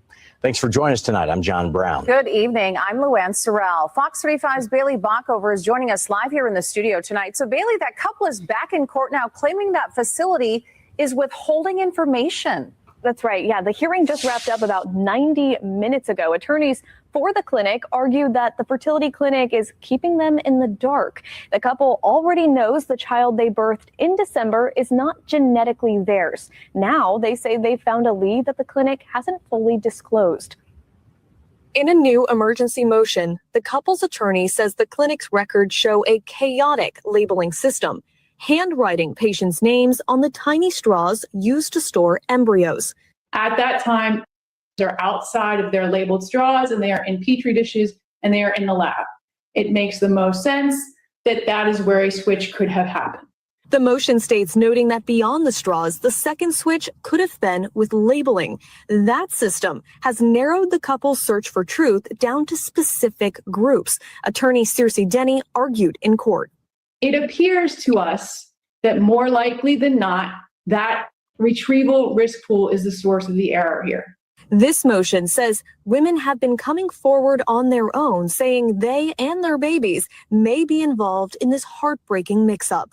All of the women coming forward either had embryo transfers on the same day, April 7th, 2025, or had embryos stored the same week as the couple back in 2020. Defense attorney Francis Pierce acknowledged the gravity of the situation, stating, "There is a small patient population that is involved with the retrievals and an extraordinarily small, population involved with the transfer. And these small patients populations increase the risk of patient identification." New details in the motion reveal the couple may have found a lead on their own. Part of the motion reads, a woman with a strikingly similar last name who also had a transfer on April 7th contacted the family after seeing their story on the news. A search of the woman's public Facebook page showed a photo of her husband, who the parents say shares a similar complexion to their child. And the couple is asking the clinic for information about a potential match, an Indian couple who had embryos stored at the clinic during that same week in 2020. The couple's legal team emphasized the urgency, stating, "They have fallen in love with this baby and they love her and want to keep her. They want to know whether there's any reasonable prospect that they can keep her. But they are also very much concerned that there is somebody out there, someone out there who doesn't know that they are raising their genetic child."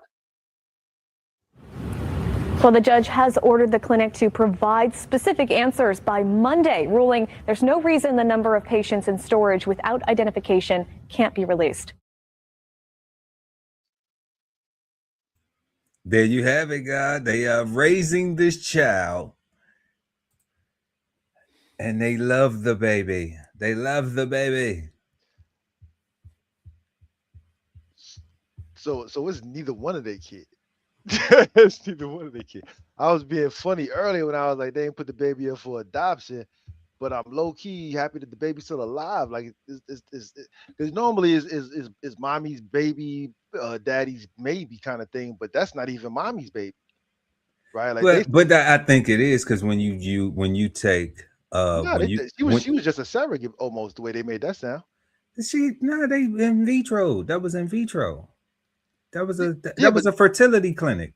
Yeah, but the way they made it seem like they took a whole nother process and just put it inside her and was like, yo, so you raising the Patel baby. Now you just gonna carry that baby to term. Like that's the way I understood that.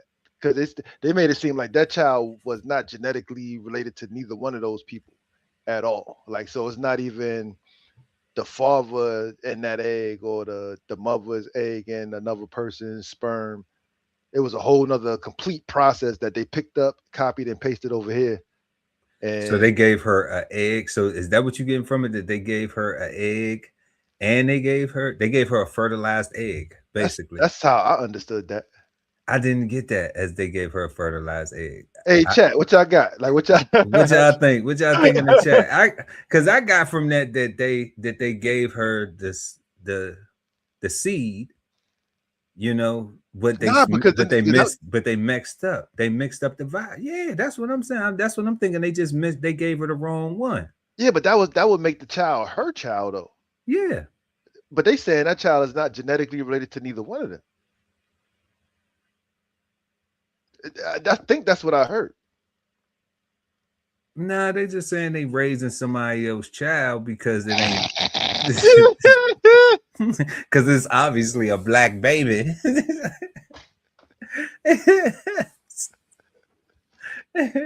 look, we ain't gonna do that because it's a whole lot of black babies out here that wish they would have had white parents.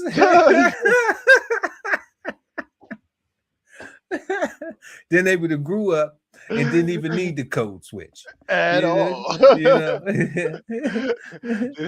have just been doing it. No, this is the way we spoke at home. At home. This is what I know to be correct. Look, an Indian baby. That's a little black baby.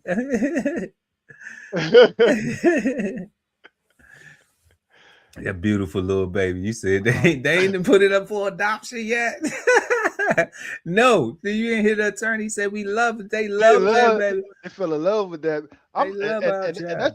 that part threw me off too, because I'm saying if they fell in love with this baby, why they even bringing this up, right? Because what happens if You the didn't other? see the photo op? That photo I did op is see $1 that, million right there. Just like but what I'm I don't know, man. I'm thinking like, what if they find a genetic baby and they say I want my baby too, and they want to keep both babies? then they gonna swap. Then they do baby swap.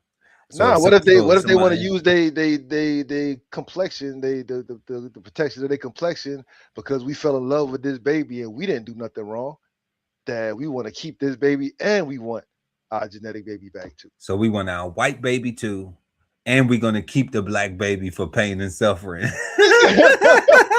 I want my cake and I want to eat it too. Well, you know what? Shout out to that little black baby having a good, wholesome white home to grow up in. You That's know a wild story, God. For real. Like that shit is wild though. That is wild, God. That shit is wild. So people, you got to be careful with these fertility clinics, because I don't know if they paid. I don't know how much they paid for that. That sounds like one of them. Yo, fertility clinics sound like ultimate top tier science to me. Like all the I's are dotted, the T's are crossed, everything is like Clearly right? not. Like that's what I imagine it to be, but clearly not. Bubbling Brown said no, the real parents want their Indian baby. Hell yeah, like especially if you want your white baby, give me my baby. That's so horrible. That's so horrible. You go through all that to make a child, then you gotta do a baby swap. You gotta do a baby swap.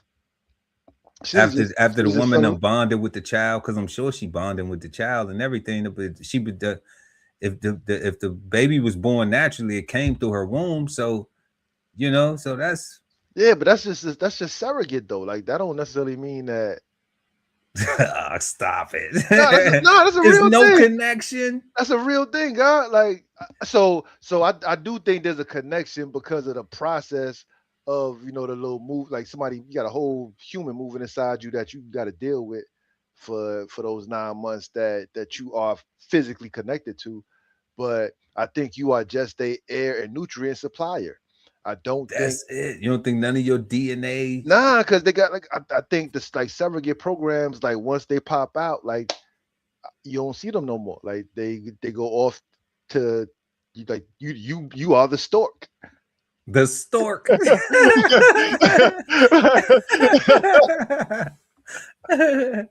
That's so bad.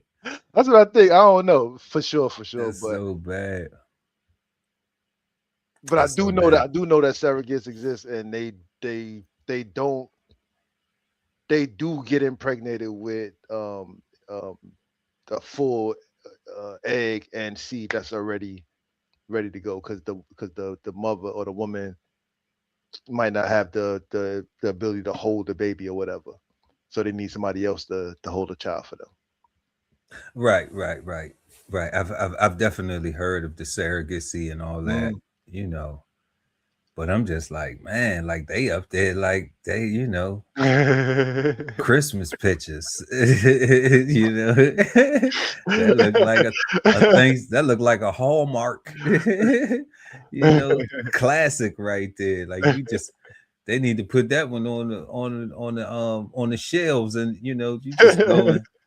They need to put that in the cards. We got the cards now. They got everything. We got the LGBT cards. We got the non-gender cards. We got the black heritage cards. You know what I'm saying? Like just the mix, the blended family. Is that not that's not a blended family? Is that would not be? Bring home your blended family for the holidays. That would be the mistaken family. That'd be a mistaken family. No, not mistaken. The mishap family. The mishap family. Wow. The oops family. That's crazy, though. That is crazy, God. That's a wild. That's crazy, man. That's where we at, though. That's what we dealing with out here. Like real talk, not for nothing. No, I know you about to move on, but the initial thought that I'm sure my man had was like, "Yo, what was you doing out in these streets?" Like his thought process, even though like they You went to think a so? clinic, You they went think to a clinic. I think he still had some thoughts like maybe you stepped out and that guy got you knocked up. in the delivery room, you think he was sweating? He was like, "What the?" Yeah, I think so. So I think he was crying. He was. He like, what? No, no. What did you do? They like, sir, hold up. He's like, do you see what the fuck is going on? That's a black baby. Oh my God. That was wild, God. Oh man. Yeah. Look, Bubbler Brown said it was a fertility clinic. They just mixed up the vowels. Yeah, like they just mixed up the vowels. Like, you know, like, yeah, we could take just, you know, can you take this back to the kitchen and just my fries are cold. Can you go warm these fries up or get me some new fries? Like they just mixed up the vowels. That's crazy, God. Stop it. Oh man, like that just sounds crazy to me. Like it ain't that simple. Like that place sounds like they should be super, you know, dress right dress. It sounds like they should be out of business. That's what it 100%. sounds. Yeah, I'm telling, put them out of business. That's crazy. You know, they causing traumas before, you know, people trying to have happy families and all that. You know, they probably, when you look at them, they probably work, you know, up in age a little bit. So they already done secured their home and picket fence and, you know, got the little dog and the cat, and you know what I'm saying?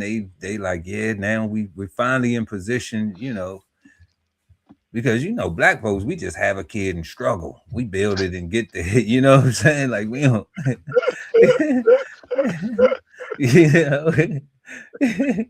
you know, it'd be rare when you see a black family like, nah, I'm prepare. Yeah, like we gonna prepare. We don't want to be struck. We ain't with the struggle. You know what I'm saying? Yeah. We don't want to be determined in Jordans over, you know, the light bills and shit, you know? So that's crazy though. That's crazy, man. 10 people, including 9 active duty Navy sailors, are facing felony charges after nearly year-long investigation. They're accused of a violent assault at a house party in Hamul last year. The Sheriff's Department also says many of them were part of criminal street gangs. NBC7's Dana Williams has details on what happened. All 10 of those people were at a home on this street in Hamul. The Sheriff's Department says it was rented out for a birthday party on a short-term rental website. Obviously, before the end of the night, it turned violent.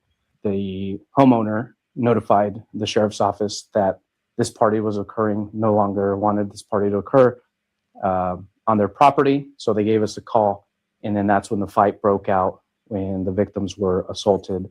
The Sheriff's Department says 3 people were hurt, including one who was pistol whipped, hit over the head with a bottle, and punched. Some of the suspects produced firearms, pointed it at the victim, and by the time deputies got there, we did make 1 arrest that evening, but the majority of the suspects fled. With the help of NCIS, the 10 people were identified as the following, 9 of which are active duty Navy, and the 10th, the Sheriff's Department says, is prior Navy.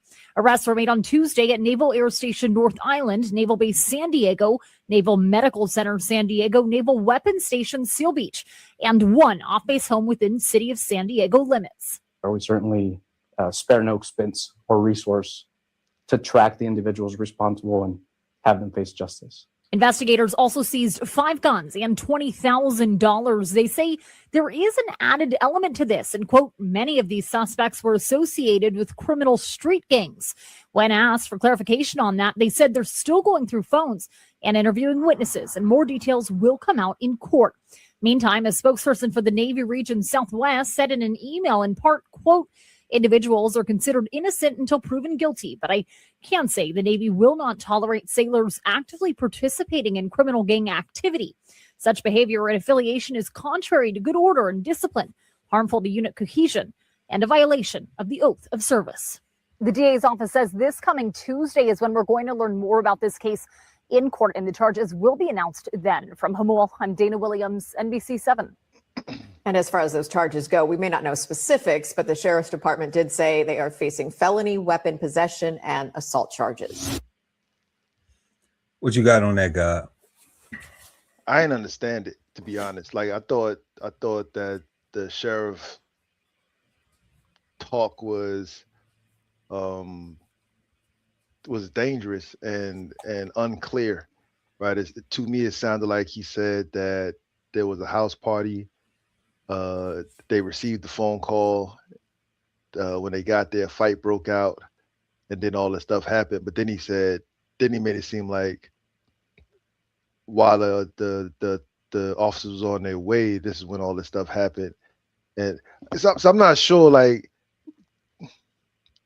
felony possession of guns and like what did they just had a fight is what happened? Like they had the Airbnb didn't wanted the party to be over. The owner was like, all right, party's over, and then they called the police. And did the fight break out between the party goers, or did the fight break out between the party goers and the homeowners? Like who did the fight break out between for there to be all this stuff and for all this gang member activity? Like I didn't hear anything to make me demonize these, my shipmates. Like I don't know, that shit was weird. Okay. At the same time, I'm anti doing dumb shit though, right? Yeah. Like, I'm not with that, but I just based on what I just heard, I wasn't clear on what actually happened besides a fight. Yeah. So me being a knucklehead during part of my career. They had an Airbnb. They rent an Airbnb. And what's going on right now across the country is a lot of young people are renting Airbnbs and they throwing parties. All right. But it's the owners don't want people to throw parties. Like when me and my wife go on vacation, we rent Airbnbs a lot of times. All right. And they always ask you, are you, how many guests, so if you're planning on having something, then you should be forthcoming, so there's been plenty of times I went to South Florida, stayed in Las Olas, got a house and, and then the owners are just like, okay, well, we see you and your wife, and I'm just like, okay, well, I may have like a little cookout, a gathering, and I'll be like, and they'd be like, how many people? And I'll say, okay, well, maybe 8 people. So that's a total of 10 of you. Yeah. And they'd be like, all right, no more than that. But you being forthcoming, you letting people know. A lot of these young people be lying because everybody thinking that finessing is cool, Scammer talk is the way to be right now. Yeah. And what happens is in this case, in this situation, I don't know if they lied or not. But I know that is the norm. Okay. They had a party. Probably some neighbors called the homeowner, because that's usually how it happens, because people being loud and unruly. All right. Because it's not theirs, so they don't respect it. So some people won't respect their own shit too, though. But another story. But they being loud and they being unruly. The neighbors call. Because most of the time your neighbors know, if you own a property, your neighbors know that you renting it out or know that because you're not there, and they know if you're doing an Airbnb because they see multiple people coming and staying there. So they like, oh, they must be Airbnb in it. If you have a talking relationship with your neighbors, then you don't probably had a conversation with them like, hey, I'm going to be having, I'm going to be Airbnb, which is a respectable thing to do. Like if you're going to Airbnb your property and you have people who live next to you who can't Airbnb, they can't afford the Airbnb, they got to have home, then respectfully, you're supposed to communicate with them. So that way you could let them know like, hey, it's going to be people coming in and out, so that way, if they got children, it stays respectable because it's strangers coming in and around their kids. you know, and where they sleep at, where they rest. Correct. You know, so they call the police. They call the owner. The owner say, nah, y'all ain't tell me y'all was having no party. Call up the person they got the contract. What the fuck is going on? You got a party going on. Come over there. They saucy, right? Shit get in the mix. They put hands and feet on dude. Somebody called the police. Probably neighbors looking out the window like they are whooping his ass. Let's call the police, right? Or somebody was with him. Who knows? Bam, the police come. They break out because they didn't already, you know, put hands and feet. They young people. So now they break out. Now they gone. And the stupid thing is to put the hands and feet on them when you're in the military. Okay? So I'm not going to demonize the young guys. But when you make a dumbass decision, okay, that even has your names or your command being brought up in the news for something other than something honorable, okay, something associated with uplifting, then you bring in a negative energy, a negative stereotype, a negative vibe, one, to your unit. So you're making your unit look bad while your ass was on liberty. Okay. So you lost your discipline, your military bearing. Because the thing about being in the military is your military bearing is on duty and off duty. That's true. It's not just when you in uniform and you at work. Okay, you don't just wear the when you're in the military. That ain't no job. You just wear the fuck. That ain't a job, first of all, and that ain't something that you just wear to work and then I'm gonna take this shit off and then I'm gonna go home and I'm gonna be this gangbanger or this thug or this whatever. No, That shit ain't gonna last long. I know. Trust me, I know. Okay, so for these young brothers that's caught up in this situation with the guns and you know the guns thing, I don't you know, I have a problem with gun charges for an active duty military member. that's what I was trying to get at. Like, I didn't understand how we got not a possession charge, you know, like not no possession. Now, because I know from experience, if you out there and you do something with it, they was busting their guns was different. Yeah, you know, now I can speak from that. You know, if you out there busting the gun, then you might need to, you know, go through that process. But just because you have it though. But just because you in possession of it and you didn't use it in a crime, they didn't pistol. They didn't say they pistol whipped the dude. They didn't say none of that. They didn't say none of that. Yeah. So that right there is some bullshit. And then, you know, whatever little money they got going on, I didn't see no drugs. Like young people be having they like to have money in their pocket. When I was young, I used to do that. I used to like to keep some cash, you know. I'm older now.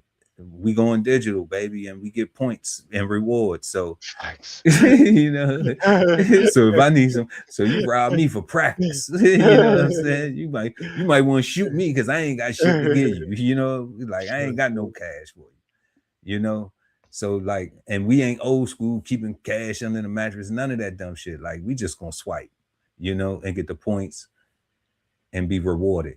So I don't see why they was holding that up like evidence, like these guys were. Yeah, I just didn't get it. You know, like they should provide more, because breaking up an unruly party and tying gangbanging, that's diabolical to me. Like, you know, that's crazy. Like I didn't get what he was saying, how one thing meant the other thing. Yeah, you know, but this is what happens, and this is where that first part I was talking about, when you allow yourself to make bad choices. Yeah. All right, and allow you and put yourself in position to make bad choices, then now whatever stigma come with it, you can't blame the police officer for, you know, we can have our opinion against it, but if they would have handled the thing different and conducted themselves different, would the police officer now have the ability to now, would the police department have the ability now to be talking about they got the guns, they got the money, they gangbangers and all that? No. So as much as people want to point the finger at them, at the police and say, hey, that's raggedy, that's woo, woo, woo, which may be fair. How about the accountability on the part of the sailors, you know, who forgot their military bearing? For a moment. Who thinking that some shit can't come back to the base. Like when, like, and that's the worst thing. You got fucking ID, bro. When you got one of them IDs, bro, like you're traceable. You know, like you're being tracked. You're being tracked, like stupid. Trust me. And on the gang thing, it's a lot of young people. Any young person who is in a gang, I want to say this: any young person who is in a gang and you haven't gotten a felony, you haven't fucked your life up by the gang.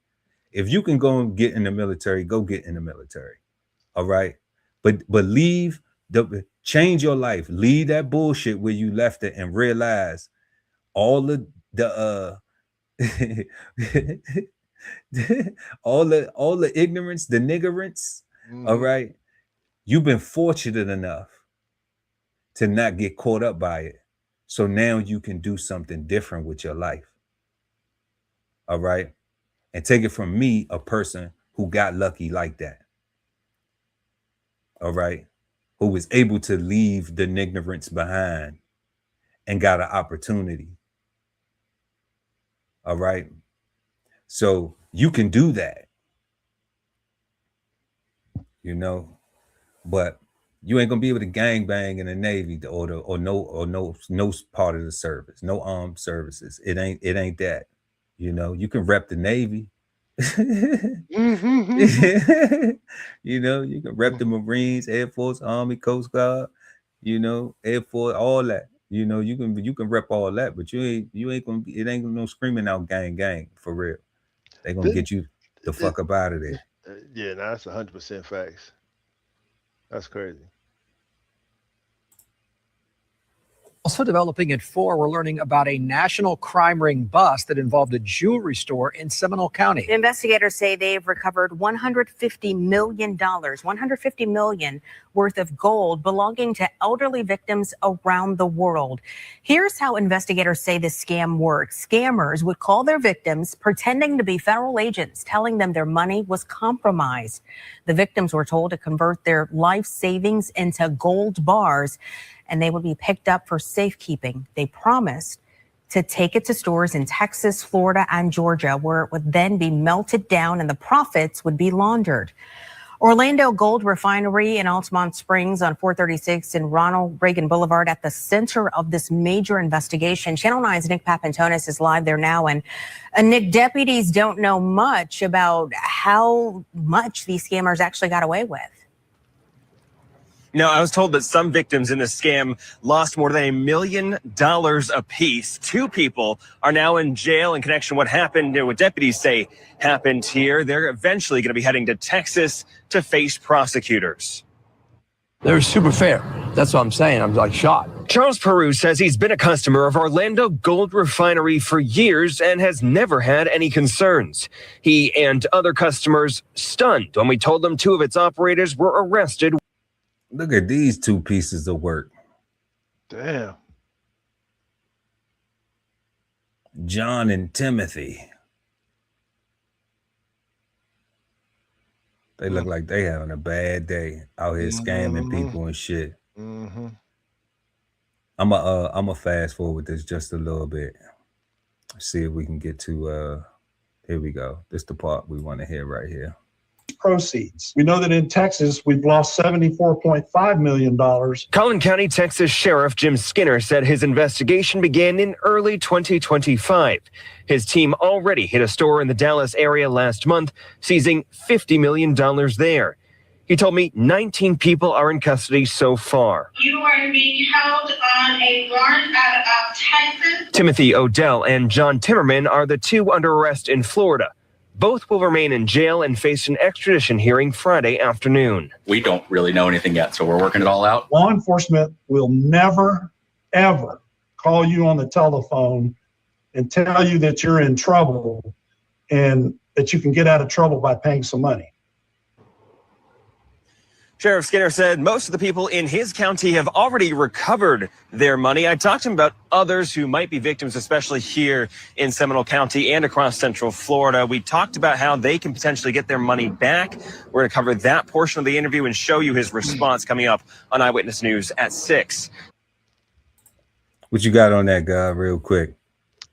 I blame our inability to question the police for that to happen, right? Because the fact that people could impersonate law enforcement and so many, you see so many people get bodied and beat up by the police by asking for a supervisor or asking for more assistance because they feel uncomfortable with the current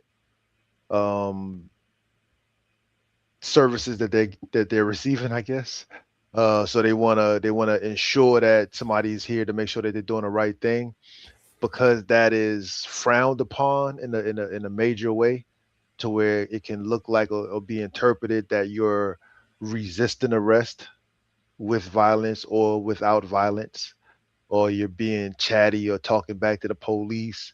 I think that instills fear into people, to where somebody could pretend to be somebody and say, hey, if you want to get out of this, pay this money, and they naturally don't go call the captain of the police department to verify, and they just pay the money because who wants to go take off from work and go to court?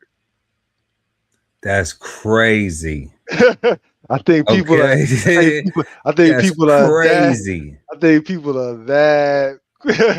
Yeah, that's crazy. Even Bubbles Brown said, wow, that's terrible. You know what I'm saying? But That's look, what I think, guys. but That look, was God, wild. look, God, let me say this. The police officer said, the sheriff said, in no situation will law enforcement ever call you and say you have to pay for something. You in trouble, but you can just pay your way out of it. Just do this. Yeah. Okay. Sound like that should be common sense, right? I'm saying like I get what you saying about the whole, leading up to shit, but I'm just saying, like, it should be common like sense, right? suckers, like people dumb as shit. Yes. Like I can't even really feel no type of empathy for them. I would like to, I mean, it's bad, fuck scammers, fuck them two fat boys that was doing that shit, whatever, may they get whatever they deserve. But but how do you not know? How do you not know that you can't do that? How do you not know that, that everything comes with a ticket? Everything comes with a ticket.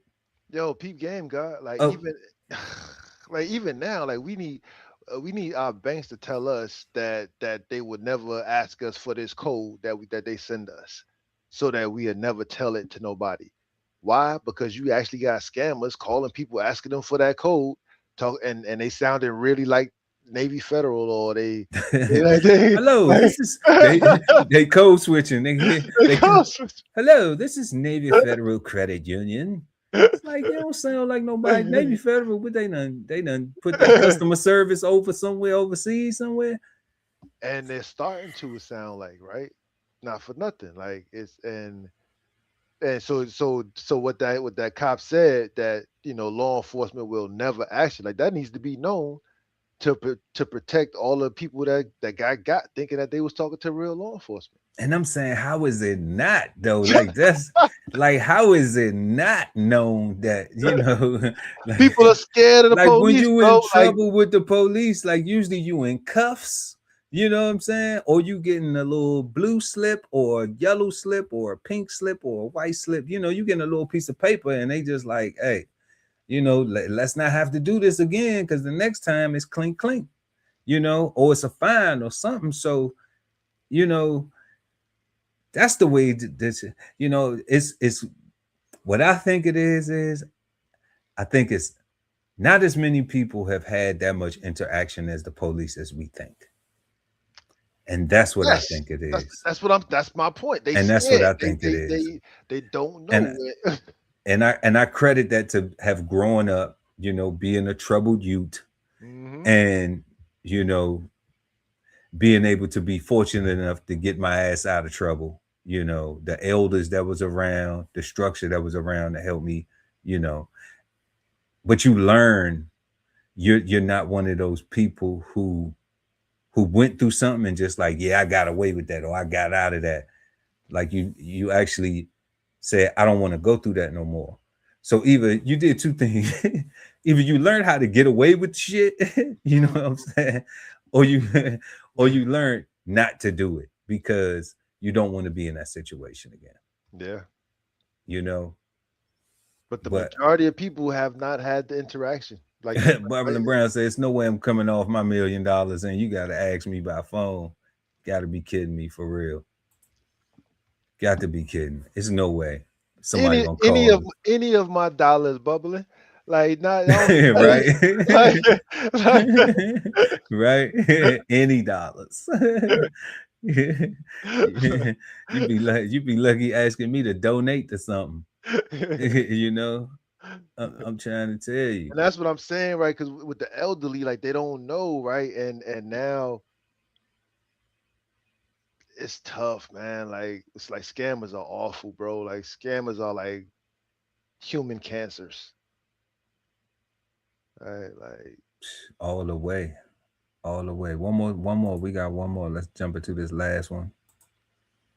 A new chapter of history is unfolding this weekend. The killing of Iranian Supreme Leader Ayatollah Ali Khamenei at the hands of the U.S. and Israeli military. It is reverberating throughout the Middle East right now and beyond.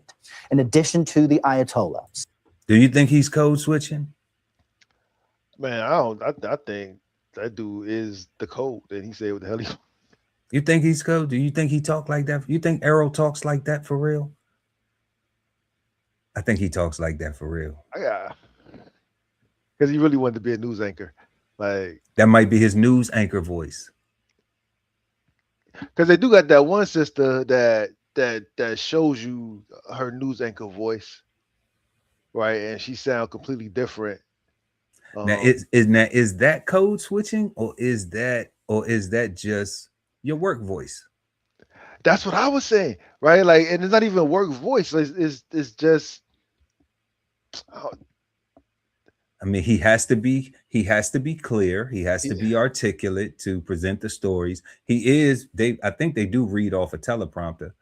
You know, I think we're accustomed to hearing news commentators sound in a certain way, and if they don't sound or look a certain way, we don't respect their information. So you think they ain't even paying attention to dude because they like, who's this black white sounding? It's horrible. It's horrible, guy. Let's go. Let's get to the troops though, real quick. Some 40 other senior members of his regime are also dead. After announcing what the U.S. is calling Operation Epic Fury, President Trump said now is the time for the Iranian people to rise up and reclaim their country. But Iran's foreign minister says the Islamic Republic regime will not be defeated. Those words backed up today with retaliatory strikes from Iran targeting Israel and several other countries in the Gulf region hosting American military bases. This war with Iran is already proving to be deadly for the U.S. as well. This morning, Central Command reports 3 service members killed in action, with 5 others seriously wounded as part of Operation Epic Fury. Our senior national security correspondent, Charlie Daggett, just filed this report with the latest escalating hostilities from Tel Aviv. Iran began 40 days of mourning for Ayatollah Ali Khamenei after state-run media confirmed that he was killed at his Tehran compound. His successor has been announced as Alireza Arafi to lead a temporary council, but who's really in charge and where they can even meet safely is another matter. Israel Defense Forces released this video today, claiming to show multiple airstrikes blowing up Iranian government headquarters this morning. CBS News cannot independently verify that claim. Intelligence sources tell CBS News as many as 40 senior Iranian officials were killed in the first wave of strikes. Iran. All right, that's all we got for that though, right there. What you think about that, guy? Because I didn't realize, you know, I'm just on some last minute. I didn't realize that they wasn't really talking about the soldiers that actually lost their life, that they was more going into all of these, you know, I thought that they were really like go in depth and, you know, release some names and stuff like that. Or, So, you know, what I got is it goes back to the presentation of the information. According to that, we're at war with Iran. It's not a conflict or nothing less. Like they use the words verbally, war, and they had the word war at the top of the thing saying war with Iran. Like this is.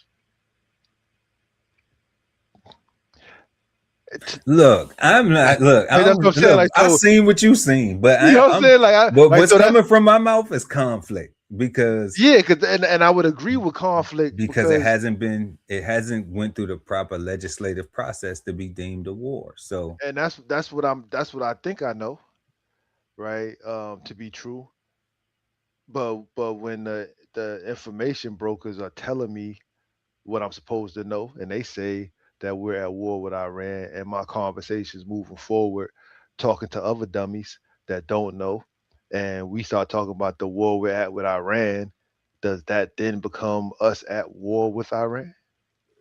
Hey, if you blow somebody's shit up, you don't think you already at war with them and they didn't kill some of your people? Like, yeah, that's a fucking war. Like, yeah, we know it conflicts. You know it conflicts. That shit conflicts, right? So that's why we just call it a conflict, you know?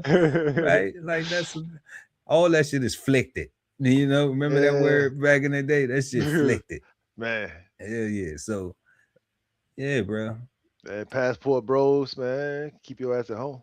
You know, at least not to the Middle East. I think that's all they was going was the Middle East, wasn't it? Oh no. They be Central South America. Oh, for real? Yeah. Word. Okay. Yeah, they be, you know, besides Dubai, don't nobody really be trying to go nowhere else. And you know, you have guys who explore, like Ace.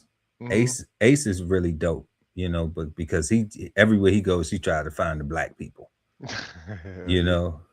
Like for real, like he really be searching for the black people. Haitian brother from 305, you know. Hey. And Ace Channel, he pretty good, man. Like he goes, explores things. He dope. But shout out to him.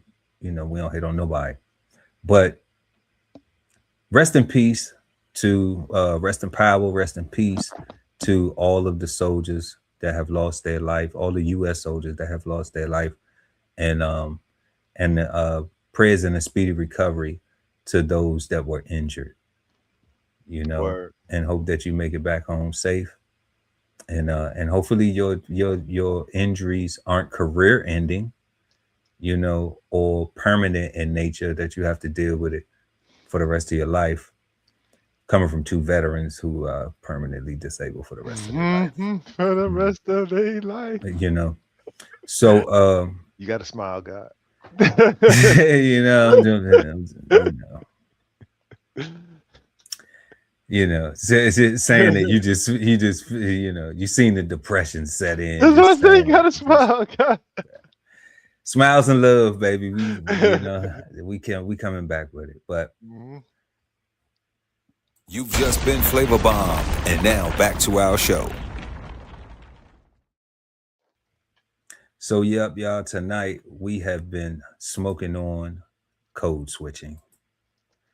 And we are at our fifth and final, last but never least question. Is the saying code switching bad, good, or misunderstood? Let us know what you think in the comments section or the chat. Depending on where you watching us at. The God, Ali Dawood El, the BK Soul Farm. Bad, good, or misunderstood, God? So I'm gonna say that the meaning of code switching is misunderstood totally, because I think nobody really read the definition. Nobody read it. Who reads definitions? That's just for the kids and they book reports. We don't need that. We way You know what I'm smarter saying? than Way smarter than Webster. we way smarter than fifth graders. Right? That's why they had a whole show for season. Just to let people know, like, you're not. You're not. You're not. 100% not. But the definition, and the superpower ness of it all makes it good, right? Because when you look at our real life experiences of having to travel the world and seeing people quote unquote lesser than us or have lesser resources than we do here, have more flexibility and more access to the world just by their ability to communicate more better with other people, right? So I would say that the meaning is misunderstood, but the definition is good.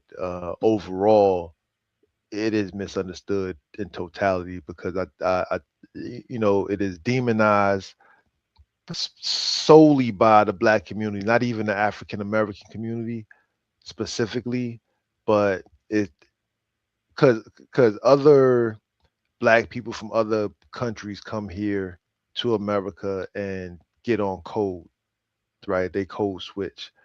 But then they also too make fun of Black Americans that might appear to be looking like they're not from Brooklyn because they're trying to keep their job and do the exact same things, right? So it's one of those things that's demonized by everybody. So it's misunderstood mostly, I think.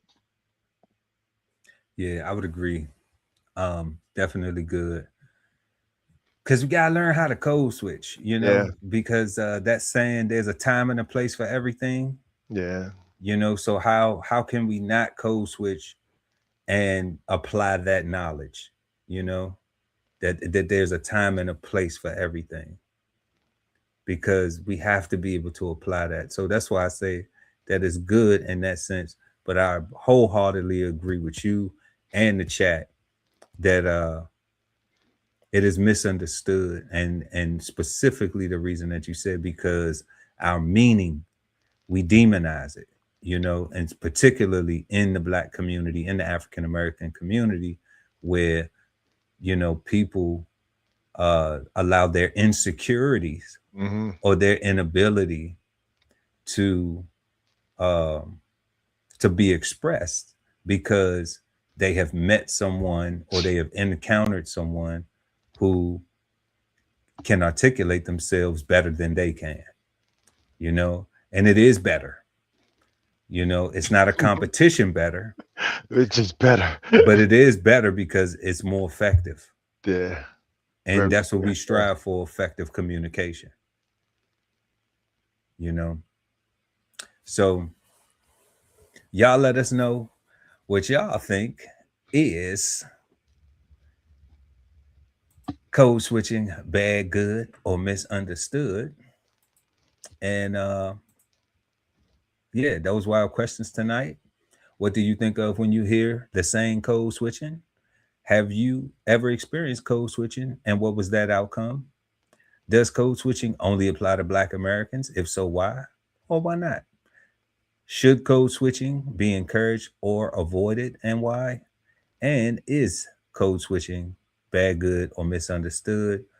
Let us know what you think in the chat. We always, or the comment section below, we always care about what you think and what your opinions are, insights, which, and we always respond to everything.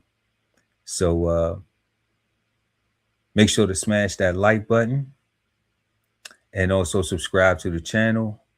We're trying to get to 100 subscribers, y'all. So share this with somebody like you, and get them to subscribe too. We appreciate y'all for it.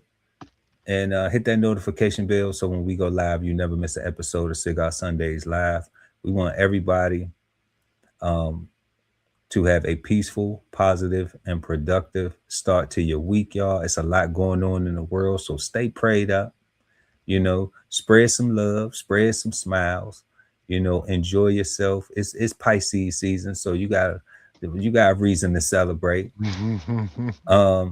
Also, you know, it is Women's History Month too. So if you have some women in your life, even past women, you know, or women in your life, you know, show them some appreciation, because it's a lot of strong mothers, professional women out here, you know, a lot of strong women doing their thing. So shout out to all y'all. We love all y'all, you know, and we'll see you next time right here on Cigar Sundays Live with myself, Chef Earl Pearl at DBCHEFTV, and the God Ali Dawood at BK Soul Farm. And we are the Cigarden Panel. Until next time, peace, God. Peace, God.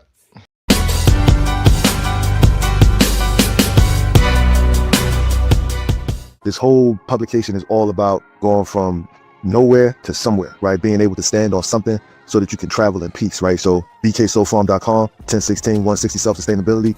Jump on the list and get yourself together, right? Because it is irresponsible to not even know what responsibility means. So get yourself together, food, clothing, and shelter, protection of that, support your interests, and live. Post your DB Chef TV merch to your social media and enter to win $1,000 cash. That's right, $1,000 cash. Must be 18 years old or with parental consent. See contest rules for full details. Visit the DB Chef TV gift shop and post your merch to win. Love ain't always easy, and we won't stop until we get it right. So bring that ass to the Love Speak podcast. Subscribe today and let your love speak at TLS Podcast. The Love Speak, now streaming on YouTube. If it's Friday night and you don't have a date, then brunch with the fellas is your spot, so don't be late. We go up at 9 p.m. with the trending topic news. Smash the like, comment, subscribe, and share the content. Don't be rude at Brunch Fellas, now streaming on YouTube. Exchange insights Sundays at 8 p.m. East Coast time with the Cigarden Panel. Smoking on words like two big nerds. Hosted by DB Chef TV and BK Soul Farm at Cigar Sundays on YouTube. Subscribe and hit the notification bell so when they go live, you never miss an episode of Cigar Sundays Live. You are the key to your financial freedom. So unlock your inner wealth with financial fundamentals at Bows on the Table. Subscribe today and never miss a meal at Bows Podcast. Bows on the Table, now streaming on YouTube. At the Veteran Kettle Podcast, we thank you for your service, support, and sacrifice to our country. Listen to real stories of adversity and triumph as we give our best to honor our vets. Subscribe today and watch episodes now streaming on YouTube at TVK Podcast, The Veteran Kettle. Sign up for the newsletter and shop merch and clothing at DBCHEFTV.com.